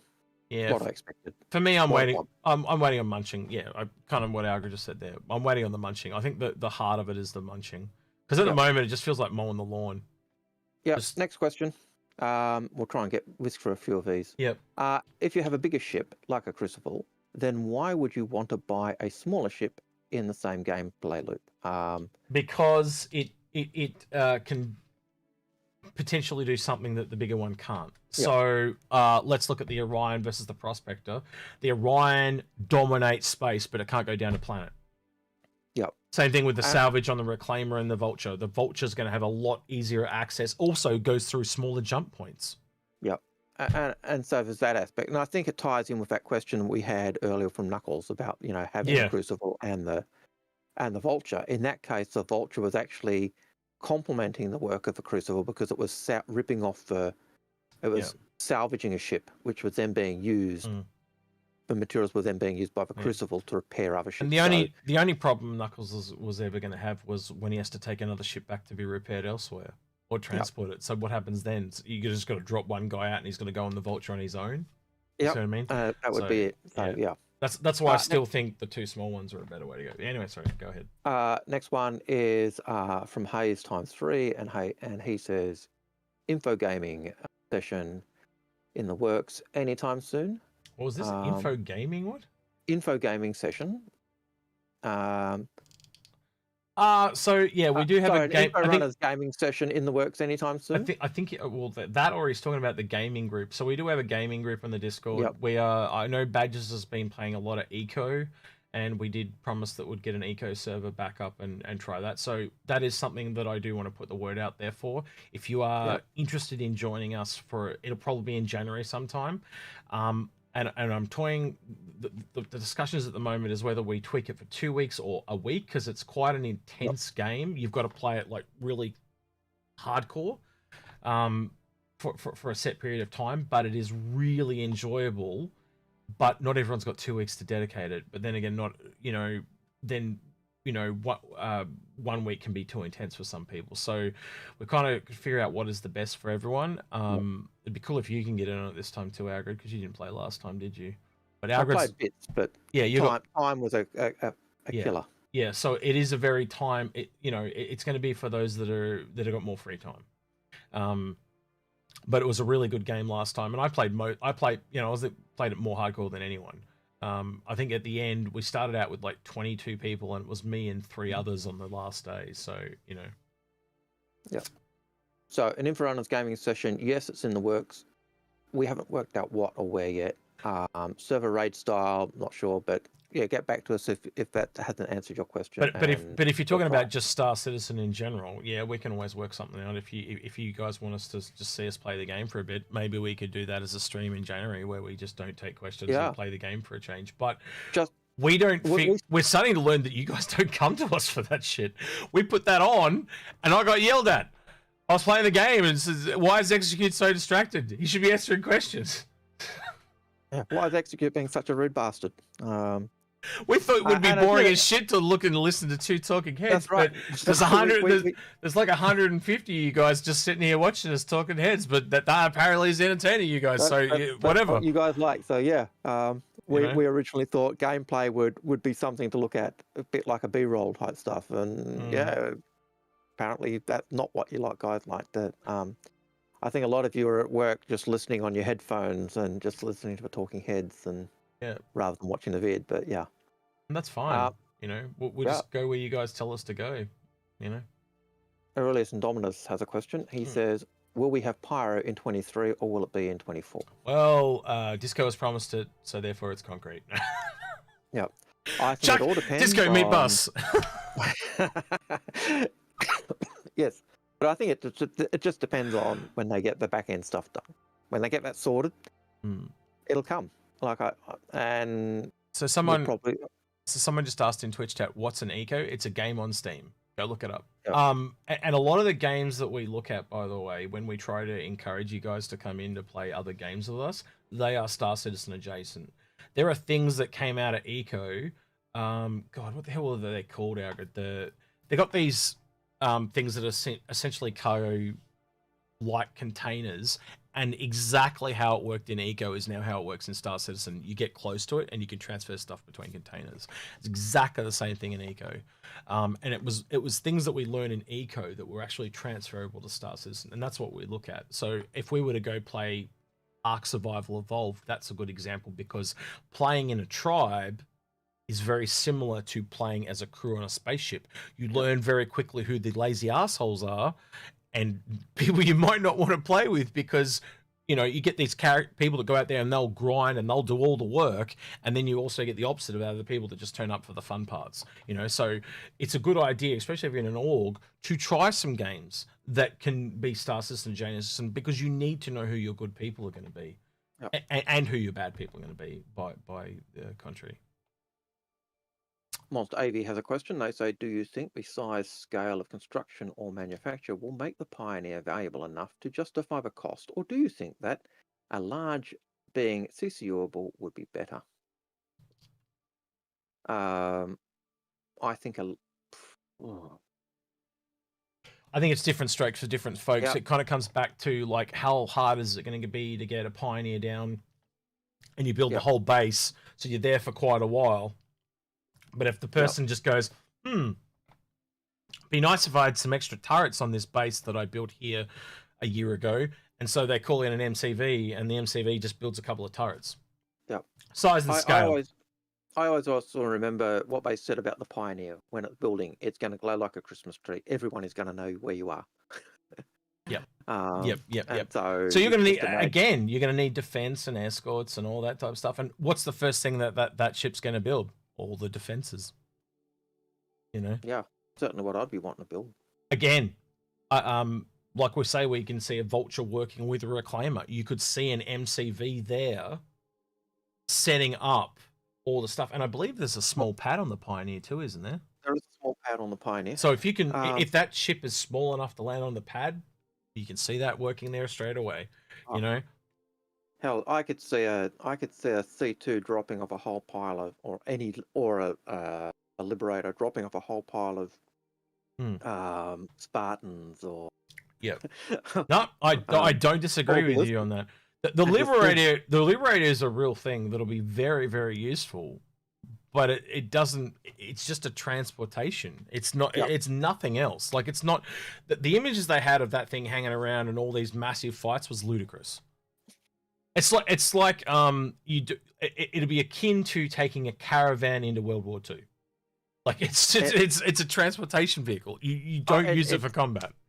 It's interesting. You look at the C2 landed on a planet offloading tanks. You look at the Liberator on a planet offloading tanks, and what do you see? What's the common theme? They're all coming off shooting because they're in combat. You don't. No. They're not landing craft. They're not storming the beach. No. Yeah. And you'd agree the one that's built for that's the M2. It's designed with the extra armor. It's giving up, not able to carry as much, but in return, it's more defended. And guess what? It's still going to take a damn heap of damage, especially if you're landing in combat. You are not going to try and land a Liberator in combat. That thing, that goes in and that takes a hit to one of its engines, it's done. It ain't leaving. And even the M2, if you've got a ballista defending the site, goodbye. Yep. That's yeah. That thing at best is like look at Jumptown right now. You land it outside Jumptown and drive it in. You don't just fly up and drop it right on Jumptown. Like that's just ludicrous. I was unless you're hitting Citizen last night. Unless you're hitting them with numbers. Like if you're going in there with 30 M2s or 30 Hercules, that's a bit different because you're going to lose people. You're going to lose some, but some of you are going to get in. Yeah. I was playing live last night and just watching the chat, and someone was saying they were going to Jumptown and they were literally parking several kilometers away or landing several kilometers away and running in. Yeah. Because, they wanted to avoid the crap fight that was going to happen to their ship if they tried to fly it in. Yeah. Right, so that poll wrapped up on YouTube. I'm going to be honest, I completely missed the Twitch one because we got distracted, but it was 84% said yes, and somehow 15% said no, so 1% of you didn't even answer.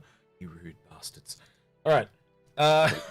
Aurelius Indomitus says, what systems will be next after Pyro? Line of 5. Yep, the line of 5. And I think Nyx will be definitely one of them because we've already got... I'm going to be honest with you, Algared. Do you honestly think it will be that long between when Pyro and Nyx lands? I don't think it will be. I wouldn't be surprised if they come out together. Unless they artificially stretch it out because they want to have content to release. Yep. Right, so it might be... I'd say within 12 months you could get Nyx. So if they released it, say at CitizenCon, the following CitizenCon, you'd probably get it type of thing, just as an example. Yep. Because they've got no reason to hold it back anymore, and they can make system... Like, let's be honest... They've even said when it goes into the game, Orion, which is the one from Squadron 42, it will go in, but is it 20 years after the events of Squadron 42?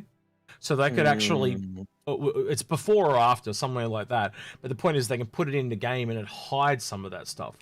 Do I think we'll get Orion before Squadron 42? No.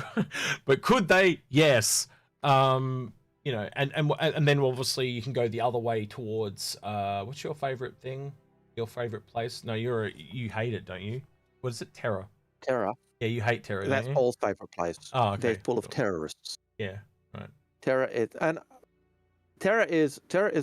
will be one of the last, I think, because it's such a big place. Does that mean Soul's full of Soul citizens? Soul people have soul. Oh, okay. Unlike terrorists. Yeah. But if you look at the history, the only reason I really hate Terra is it ties in with the Romans. Yep. When Constantine created or established Constantinople as the capital of the empire, he basically went to Eastern, and he went to Rome, and the Praetorian Guard, who were the traditional Romans, laughed at him, and he never went back. But Constantinople is a perfect position to protect the borders of the empire because you could move troops to the east or west, or up to the German border, down to the Persian areas really quickly. Terra is exactly the same. It's in that position where you can get troops to the problem areas, to the borders of the empire really quickly. Whereas Sol doesn't have the jump points and it's not ideally situated. to put it in the Australian context, it's like having all our military bases down in Melbourne. What are we defending against? So you Yeah. put them up north. Antarctica. Yeah, it's that type of rationale. So Terra makes a perfect choice. It's in terms of a base for the Navy and the military assets of the UEE to be, which then therefore makes it an ideal capital of the empire. But I'm like the Romans who laughed at Constantine. All right, So- we've got probably less than 10 questions here. I want to try and see if we can knock them out. We are over the 3-hour mark now, so we are looking at wrapping up. But there's a good question here from Red Roan that says, do you think we might see a medium-large salvage ship in 2022? And I would say yes, Algared. And I think we could guess both when it would be, very easily. Either IAE or Invictus. Munching. And Bring when Munching the online, Munching comes in. and here's a new ship. You could buy this. It does Munching. And I could see it being concepted for, depending on when they thought it was coming. Concepted at one of the big sales. So, yep. Jabberwocky says, wait, they announced an RSI landing mining ship? I recall voting for another mining ship, but don't recall it being specifically a ground vehicle. Yeah, so we call it the landminer because it's... And if this thing doesn't landmine, I don't want to say I'm going to eat my hat, but I will eat my hat because the Prospector mines underground, the Mole can't, the Orion can't, so thereby process of elimination, there has to be one of them that's a landmine. There's only one size left. You do the math. You could possibly see the Odyssey doing the underground mining, but true. But you and I will both argue to a ball in the face that it's a survey, not a miner. Yeah, it's a survey. It's not a specialist ship. And the Prospector's again not the specialist mining ship for doing that underground mining stuff. It's also got a size 2 laser that's more akin to the Mole than it is to the Prospector. So, yeah. But yeah, at the end of the day, the way that if you read about what it says on the concept page for that RSI miner, it even talks about the rocks going out across the surface. Why would it have rocks on it if it's a surface landminer? It wouldn't. It tells you straight away that its main primary function is to go under the ground. This is again putting all things together. We don't have a landminer right now. If you don't believe me that there's an underground miner in the game, go look at all the concept stuff for land claims. Go look at the stuff for the concept of the Prospector. There is literally an image of the Prospector drilling down, and it shows how the lasers cut and the tractor beam works at the same time and pulls stuff out as it cuts.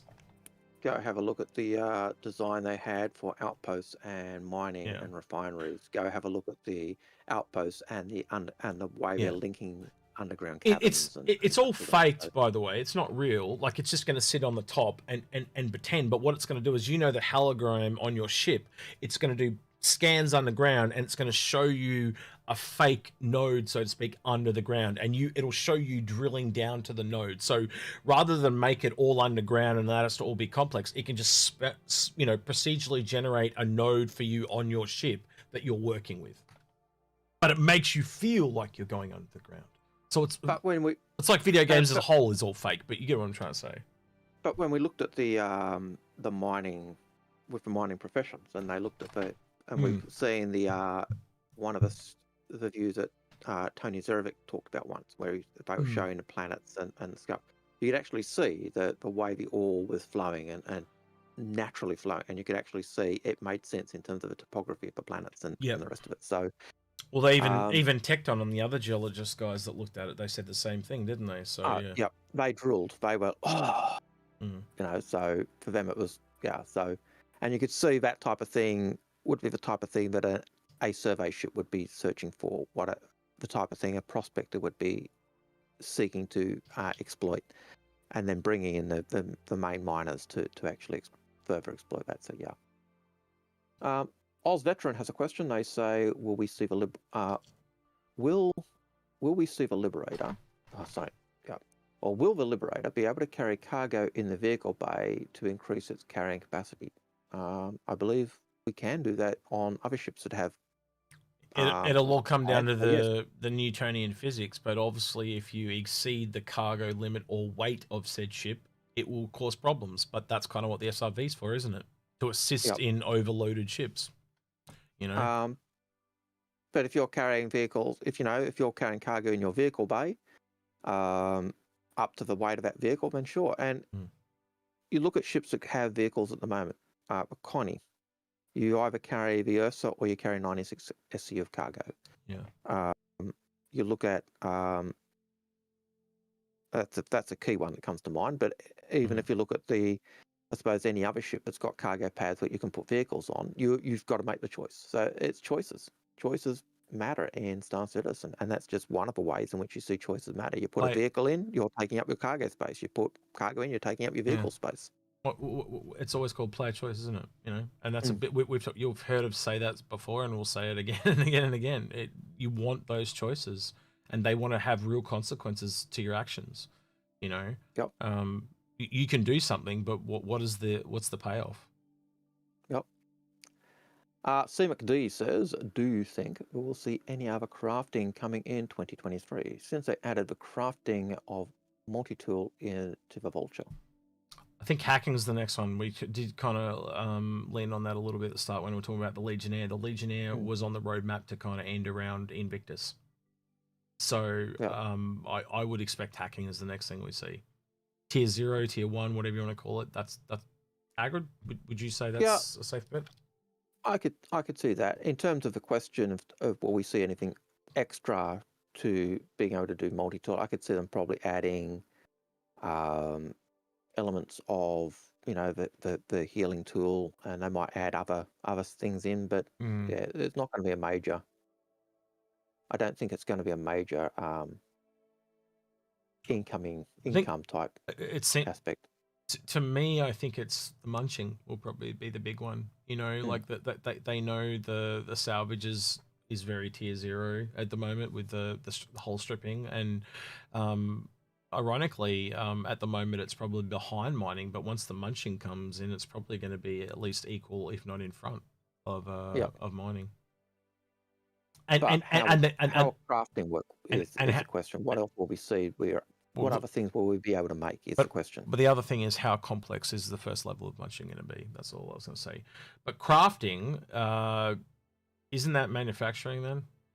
Yeah. I heard crafting as profession, but obviously I'm hearing things. So, do we really have any crafting right now besides the thing that the Vulture can now make? The hand tools, the multi-tool. Yeah. So that's what they're asking. Since the Vulture can make the multi-tool, do you think we'll get any other crafting? I think they've put that in as a stopgap because it is you 100% require a tractor beam tool on the Vulture.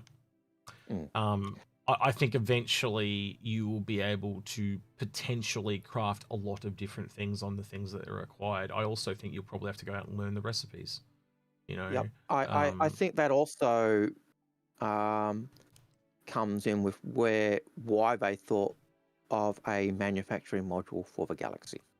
Yep. Is they're kind of we actually need to be able to make it basically possible for people to make these parts so they can actually survive. That basically sounds like what it could be Algared. So instead of doing it on a Vulture, you go to a manufacturing ship and they can make stuff. You know, so does that kind of now lead towards player manufacturing? And I think it kind of does. It does. I think the scope has increased. And I think part of it is there's an element where they realised, we need to make it so that people can make gear so they can actually survive. So if you get stranded and you can actually get the base materials you need to actually cope. Because whether we like it, whether people like it or not, it is a survival sim. You see that in survival games now, Algared. Let's look at Subnautica. The ship didn't come with a whole host of different tools. It just came with a 3D printer. Yep. You know, and that will be like, I know people joke at 3D printing and all that, and it's not where it needs to be. But you add time to that. At 100 years, look where we could be at. Yep. You could literally, and I'm just going to chuck a sci-fi concept out there that people can laugh at and destroy me. That's totally fine. But like, let's say that it came, instead of a 3D printer, it just comes with a bunch of nanobots, and they just conform themselves into whatever shape you are required. So replicator. They build a gun, and then you add the components of gunpowder and bullets, and you have a gun. You know, Yep. so it's a selection of materials that go together rather than a 3D printer. So kind of, you know, like you know, like how you have you go to a banquet or whatever, and they put all Yep. the different food in, and they can make any recipe you want from the ingredients. As long So as the ingredients are there. yeah, Yep. exactly. So basically, it's a selection of ingredients rather than it, you know, allows you to turn it into multiple different things as they're required, and bringing that number of required items down. If you're in a survival situation, you can obviously limit it to, you know, medical and the basics of tools. You know, so Yep. once you bring that down, you don't need 100 different ingredients. You might need 10 instead. You know. And I think that's really the key. Remember, Sergey never said we would never be able to do manufacturing Mm. or crafting. They said you would never be able to manufacture Guns. the guns or the Yeah. or the missiles or the ships. Yeah, because they knew that would give too much power to one player or one org, right? But- Everyone would be fighting. Well, because what you can do is if you've got a gun, you just deny other people guns and you have all the control.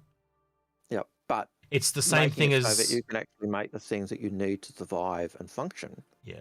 That's different. You don't need It's- to make missiles or guns to be Yeah. able to function. You don't need to build ships to be able to function, but you Yes. do need to be able to manufacture multi-tools It's or like medical tools. it's like the or- Cold War that they had, you know, where they all escalated and it was just like, well, you've got a nuke, so I'll get another nuke, and you get a nuke, and I get another nuke, you know. So it's an escalation. So if you literally had, the only other way to do that was if they had multiple weapon systems, but then you just have multiple orgs that are sharing the power. At some point, they would just agree to a ceasefire and control everyone else. That's not Yep. fun. No, being controlled is not fun.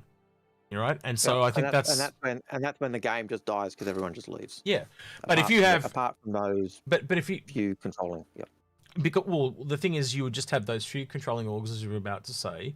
But if you then go, well, it's not weapons based; it's industrial based. You've got the guy that does the salvage, you've got the guy that does the mining. You can all of a sudden spread that out a lot more.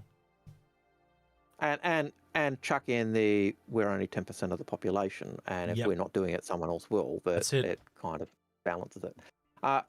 Aurelius Indomitus has a question. They said, when they start to rework this staff era, what changes will we see? I said it was internal, didn't they? They have indicated it would be internal, but yeah, It's a good question. Let's be honest. I think if you and I sat here, it's just the top floors that are garbage. There's these weird little pokey elevators and ladders in it. Like it just needs stairs all the way to the top, and you know, like it doesn't have bunk beds in it as one. Like that room with the 8 beds could be half the size it needs to be if they slimmed it If they put down. bunks in. It's just got this really weird maze-like quality to it. Like the thing was designed to be a flying Counter-Strike level, which is what was needed back then. But now it Yep. just doesn't fit the game. You know, that's one of the few ships that actually have crawl spaces in it. Crawl spaces don't exist anymore. The entire Vanguard was built. You go back and read the original picture of the Vanguard. That whole ship was a crawl ship. You were meant to crawl through it. Now it's just this passage that you walk straight through. You know, Yep. because they realized that it was too complicated for the AI.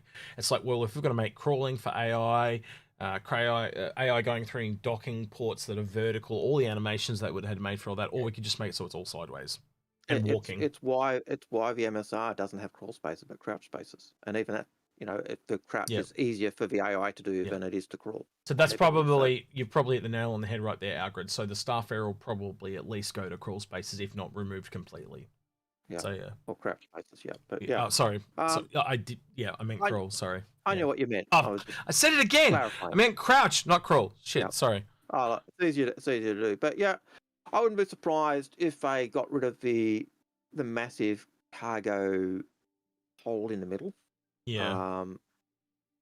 Because at the moment it really works as a mini C2. It's got vehicle transport, hard cargo transport. Well, they're not Good doing they literally meant internals, right? And I don't think they will remove the cargo. I really, really don't. I think it's literally just that top area, and not even the back area where you go out to refine. I think it's literally just those top 2 floors. Everything else is fine. I wouldn't be surprised to find that back cargo area gets a lot more taken up by refineries, or so it's reduced by the stuff they put in to actually run to do the refining of the fuel or whatever. So, but yeah, I think it's too difficult a question. I'm not sure. Yeah, I'll disagree with you on that one. For me, like I like the last time you and I really extensively looked at thing was when we did a ship scrutiny on it, and for me, it literally is just those top 2 floors. They are just maze-like. Everything else you can navigate that ship really simply, very clearly from front to back. But as soon as you go up those stairs on that one side, so it's either they need to make stairs so you can go all the way up, or an elevator. Yeah, and once they've done that, a rabbit warren. Yeah, I just have 2 elevators, one on each side, so you could literally get on at the cargo bay and go all the way to the top, and it's just got one at the top where the rails are, 2 at the next one, and then 1 at the next one. That's how I would do it, but it does have that weird shape. It's kind of like a rounded cube, isn't it? The ship, so yeah. Yeah, I always get the feel of the guys, the Alien movie where they're in the perimeter, just using the scanner to try and you've got to almost do that to find your way around that ship. And it's a bit of a rabbit warren. But yeah. All right, we've got George. 4 questions left. All right, Jeffrey George says, "What's a complicated question?" Yeah, any question we can't answer. What is the meaning of life? There you go. There's one. Yep. 42. Yep. Gillian Sanders says, "What should happen with non-spent store credit when the game launches? I.e., 10K guy coming back to a basic must have a ton of store credits." Just turn it back into in-game credits for people. It'll get turned. I reckon it'll get turned into in-game credits, or they'll use it to buy whatever's on the store. Do I think they'll get rid of a store? I think they originally said they'd have a small store, or most of the stuff would be purchased in game. But I think in the long run they'll keep a store because it's a guaranteed revenue, and unfortunately, game companies want revenue. They need to make sure there's income, and makes the world turn, doesn't it? So I don't see them getting rid of the store completely. All right. Johnny Cash says, "Believe that CIG will offer free access to Arena Commander Star Marine to attract noobs to Squadron 42 Star Citizen game packages." For me, I think that's what Theaters of War is. Algared? Yep. Yeah. And yeah, like I'd like to see that. At the moment, you can't get into Arena Commander, Theatre of the War, or Star Marine unless you've got a game pack. But it's certainly, it's almost a standalone game. Maybe in the future it'll be like a little demo or something. You download that and you can try, like one planet or something like that down the line. Yeah, I could see, or Strike. I could even see. If you're looking, people say, "What happened to Theatre of the War?" Theatre of the War, we actually got in Siege of Orison.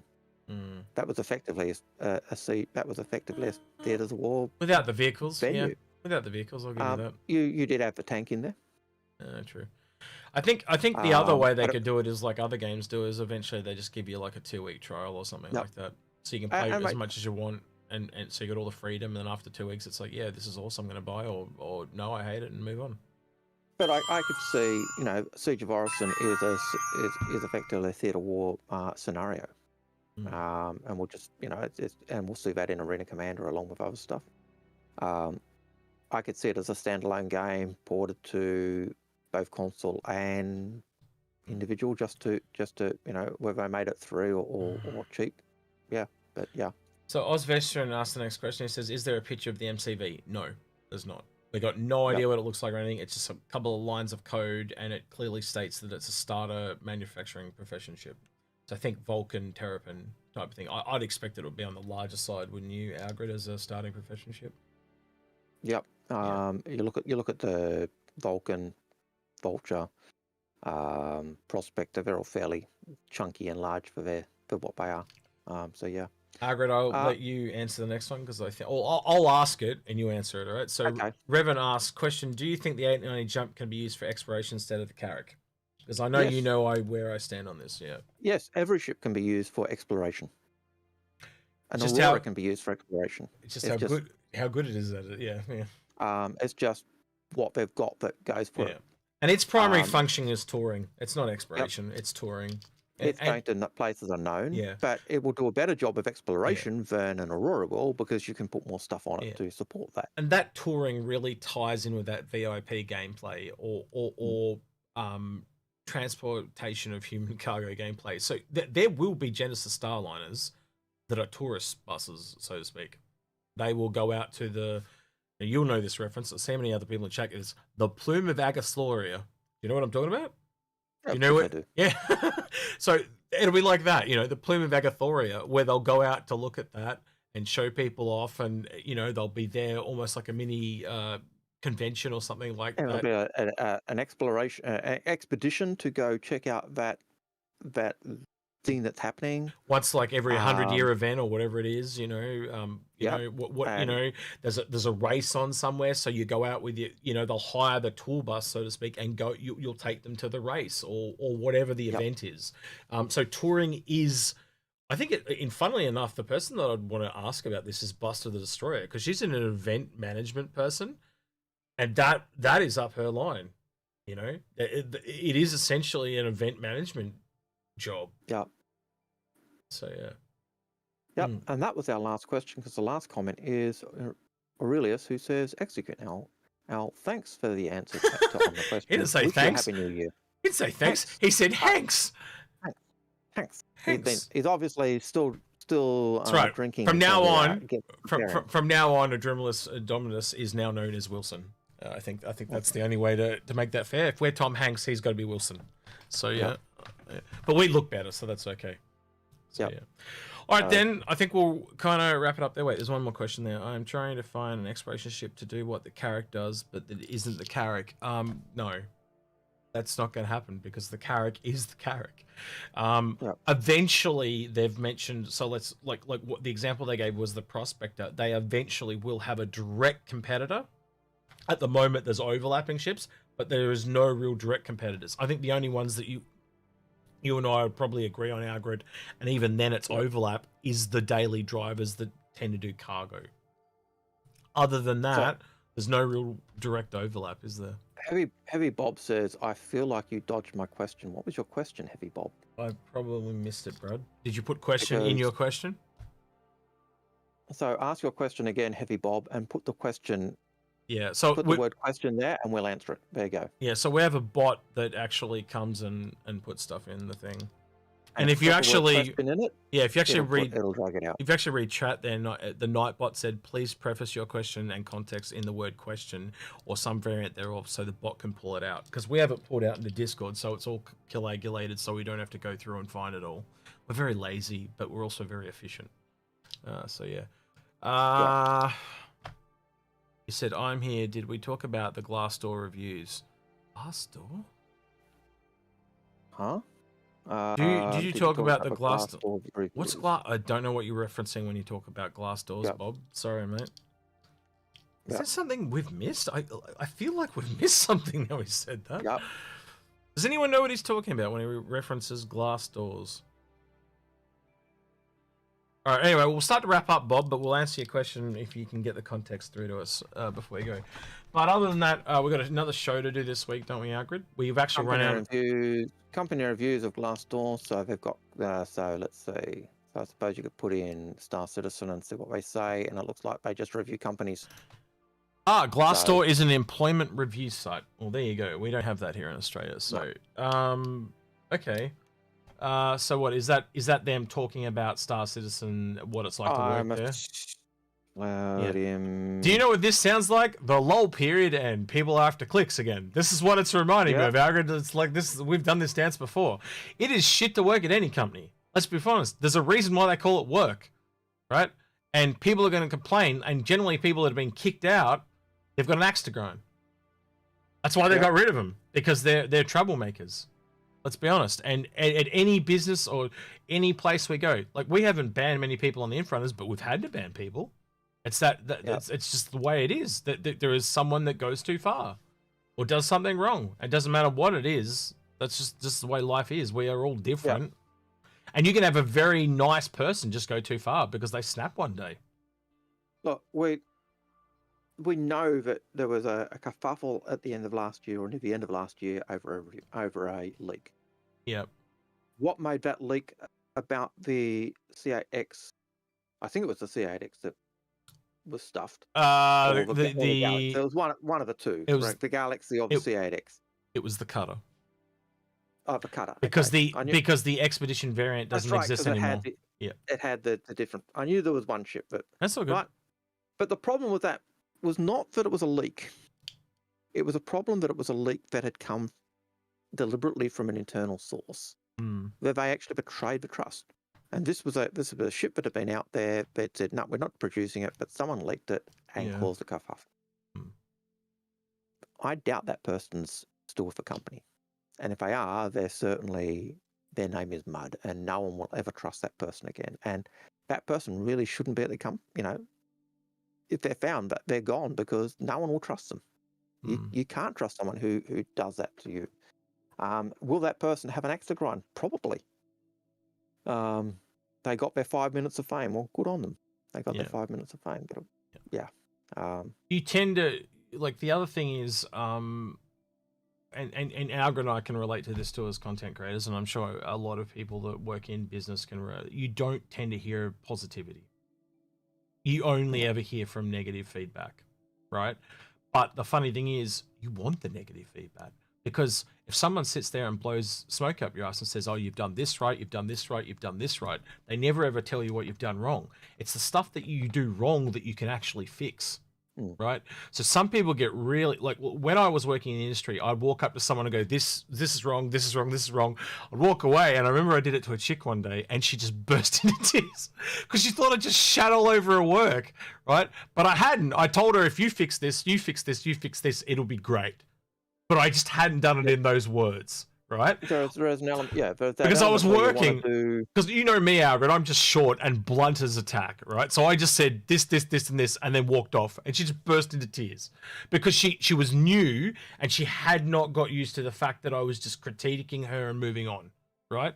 And you want your criticism to be seen as constructive criticism, not negative. And often when you see reviews, they're often just crapping on and not looking at the positives or looking at how to repair or fix or modify the problem that is perceived. And I know full well there have been issues where people have complained about the staff error, the staff error, about the MISC ships, for freelancers. And I know when they were designing it, there was a whole kerfuffle over fans saying, do this is better. Yeah. And CIG said, no, this is not better. We've tried it. And everyone said, no, do it anyway. And they went, okay. And CIG did it. And everyone went, oh, this sucks. Go back the way it was. And they said, we told you. Yeah. But the only way they could shut them up was actually to do what everyone was saying, even though they'd already tried it. And I was yelling I was blue in the face on the forums saying, don't do this because you will be wrong. And they'll start shutting down how much they communicate to us. And that's exactly where it all started. What happened? Oh, you know, so... Because up to that point, they were sharing every concept, everything. And then as soon as they went, we can't afford to do this anymore, everything started closing down from there. Because people just went, you've got to do this because this is better. And they went, no, it's not. We've done this. And everyone said, no, you're wrong. And I said, no, we've actually tried this. No, you're wrong. You haven't. Yeah. You can call it backseat development, but it's the same thing. You don't go to a heart surgeon and tell a heart surgeon how to do heart surgery. Right, that's obviously the most extreme end of the complicated thing. But 9 times out of 10, you have to agree. If you are not a game developer, you do not know how to make a game. It's just that simple. So it was nuts. Like I don't go to Algared and say, Algared, this is how you should teach. I don't do that. I will go to Algared and say, how should I teach? And that's the same thing. You shouldn't be going to CIG and say, this is how you should make your game. You should be, if you want to learn, you should be saying, how do you make your game? You know, and there are things where you say, hey, look, this looks like it'd be a good idea because of these reasons. I say, yeah, we did try that, but it didn't work. You know, and it was a great frustration. think I'm reading a few things in chat, both chats, and I think there's a consensus there that there's a reason why a lot of us don't go to Spectrum. I'll just share that. Like I know most of the guys that watch us and girls that watch us are very informed, and the reason, one of the reasons they come to us is to inform themselves, right? So I know that you guys are informed, and you are not the average gamer, right? And so a lot of the things we talk about is because we find that you are similar to us. That you're trying to find stuff out, and I think at the end of the day, we are not that loud minority. Yeah, I did say that correctly. I just double checked I said it correctly.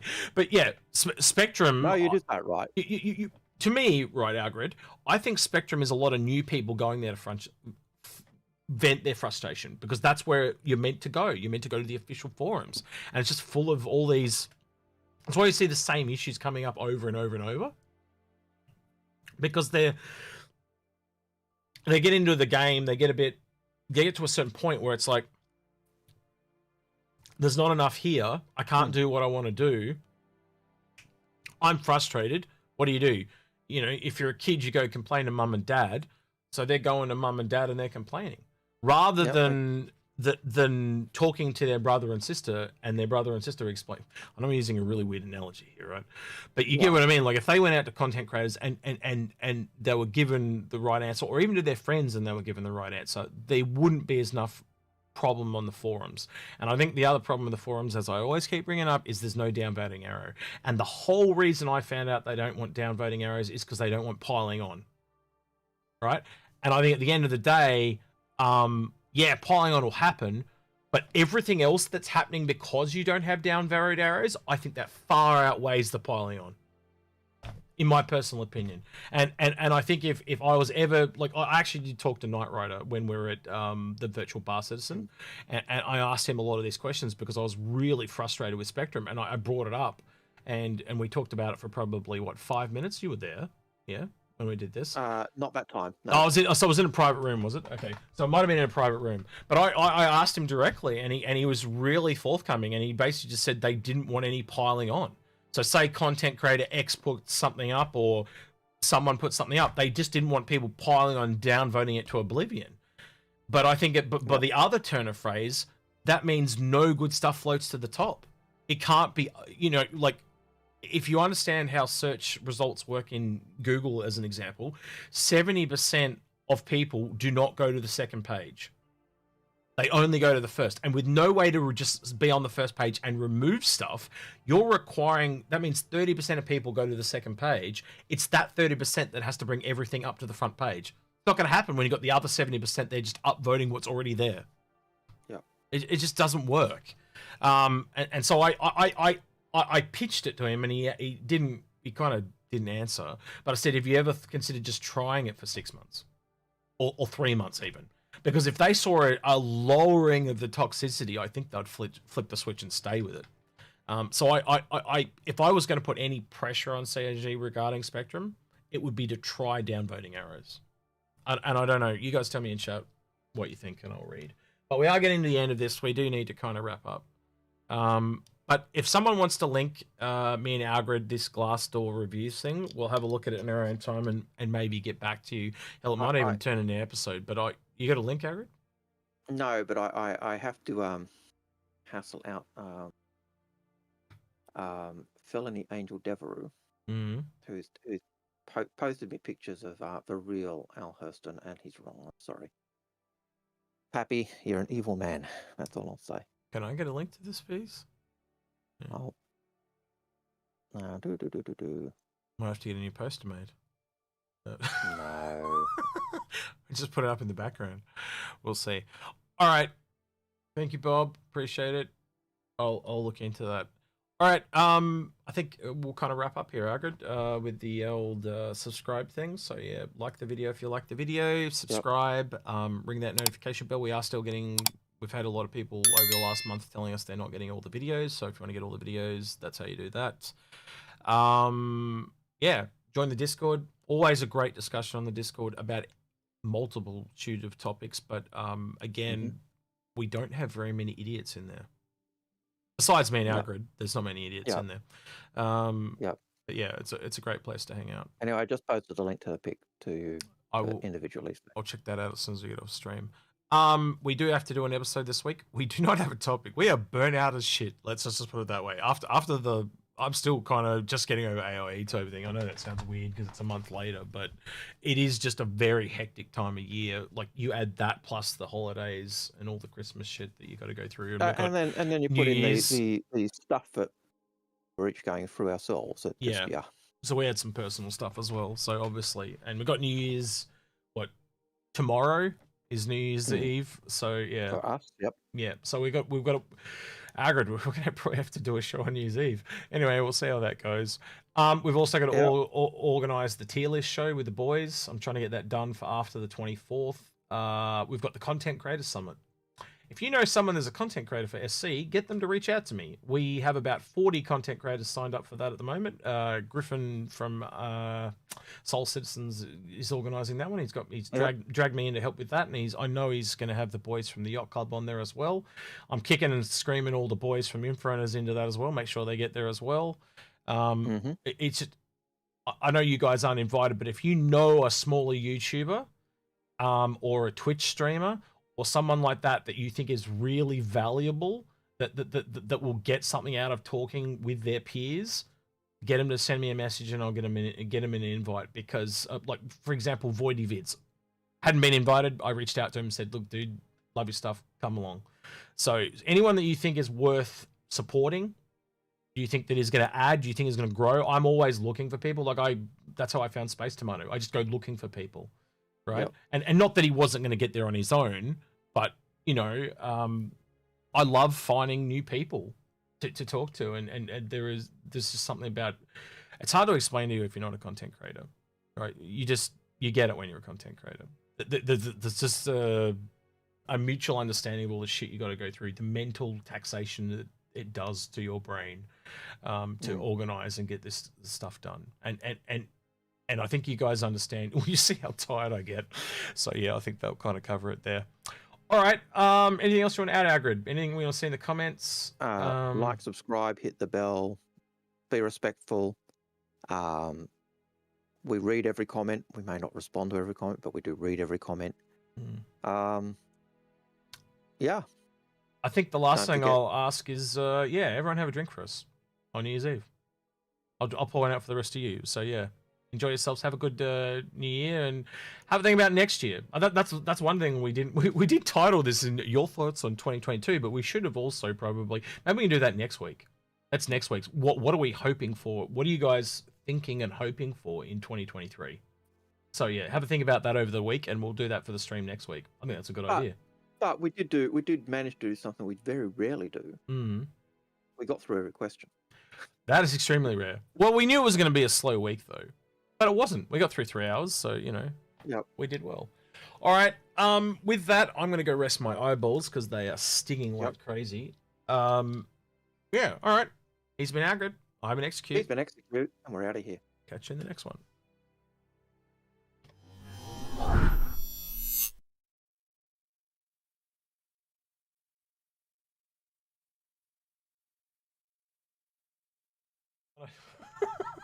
I think Paul might be on.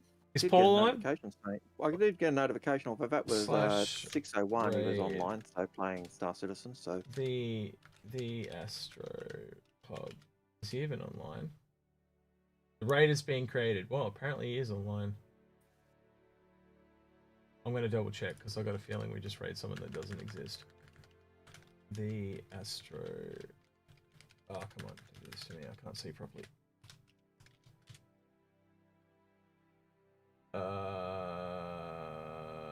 He is live, according to this. There you go. Let me double check. Yes, I am still live. Sorry. All right, we're gonna raid Paul. All right. His announcement says he's live, so yeah, give him a heap of shit. Tell him the Redeemer's awesome, and call him Paul Redeemer Shelley. He'll love that. Yeah. Actually, and I asked him, does he like the BMM? Yeah, because I've never heard him complain about the BMM. No, it's always about the I've only ever heard him complain about the Redeemer. I will, Bob. I'll get back to you in a minute. All right, everyone on Twitch. Bye bye. All right, Twitch is gone. Sorry about that, YouTube people. Have a good week. We'll catch you soon. Take care. And we're out of here. Bye.